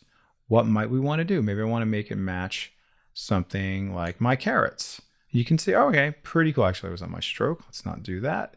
So let's turn that off, but you know that you can do a stroke. Okay, so let's come over to here, drag down, and let's make that look like our carrots. I love that. And I actually kind of do want to make this bigger. No problem at all. And you know what? I bet this one also got bigger too. Oh, love that. Really starting to come together. All right, so just imagine a huge document you have and you want to make these changes and these modifications and really this kind of stylizing go across the board. You want to use paragraph styles because it's going to save you so much time when you're implementing them, but then also after the fact when you inevitably want to make a change. Okay, so go ahead and pause the video and I'm just going to do another short video on character styles. All right, and please practice up. See you in a second. Character styles are a lot like paragraph styles in that it allows us to modify and enhance the formatting of something. So if I want to change the color of something, I want to change the font of something, I can change that with character styles. The difference is that paragraph styles affects an entire paragraph, whereas a character can be just like one letter, one word, or even a few words, but it doesn't affect the entire paragraph. Now, the process of what we do on the front end is more or less the same, but where we save it inside of our character styles is going to be a little bit different, and where we apply it is also going to be different. So let's just say, for example, I have the word chicken right in here 3 times, and I just want that to stand out. So very simply, I can now make a character style out of that. So I want to make that a different color, right? So let's just make this orange like the rest of our headings there and our little carrots there and everything like that. Okay, and then fantastic. That's going to make it stand out. Now, I'm going to make a character style based off of what I just highlighted. So same thing as I just did with my paragraph styles. Hold down the Alt or Option key, click on my Create New Style. New dialog box pops up, and I'm just going to say keyword coloring. So I know exactly what that is. Okay, that's great. And I'm good to go unless I want to make some other changes to this. You can see all these other things you can do if you want to, right? We've talked about this before. All right, there's my character color if I want to change it again. Lovely, fantastic. It's going to go into my styles library. I click OK. And now let's go ahead and make sure that this is applied. You'll see that it does kind of like doesn't take it automatically. Like if you're used to doing this in InDesign, it doesn't take it as the actual style. There's no like apply the style to selected text like it does in InDesign. So you actually do have to go and select it. All right, so let's just see this in action.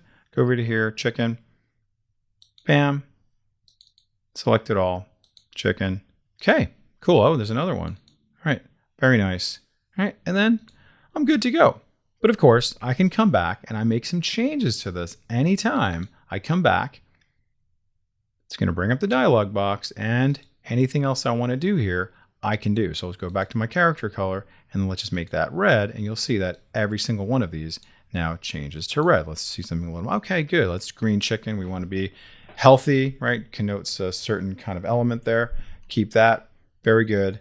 Very happy. I click OK. All right, awesome. Very cool. So if you want to practice this, put it into action, but this is all about time saving. It's all about consistency. So both character styles and paragraph styles and also graphic styles are invaluable. All right, so practice up, have fun, and we'll see you soon. Thank you for watching, everyone. This concludes our advanced Illustrator class. Congratulations. Wasn't that fun? Illustrator is truly amazing. Now, so are you. Let's just review what we covered in this class. We did some pretty neat things with type, including creative brushstrokes, touch type, and remember we did 3D. We also learned how to get more creative and custom with all the brushes Illustrator has to offer. You also created some pretty cool projects with your live paint and image trace tools, and we took advantage of the amazing symbols and graphics libraries. And all throughout, we showed you a number of tips and tricks to make you a more efficient and creative artist. Hope you enjoyed it as much as I did. Thank you again, and hope to see you in the next class. Thanks for watching. Don't forget we also offer live classes in Office applications, professional development, and private training. Visit learnit.com for more details. Please remember to like and subscribe, and let us know your thoughts in the comments. Thank you for choosing Learnit.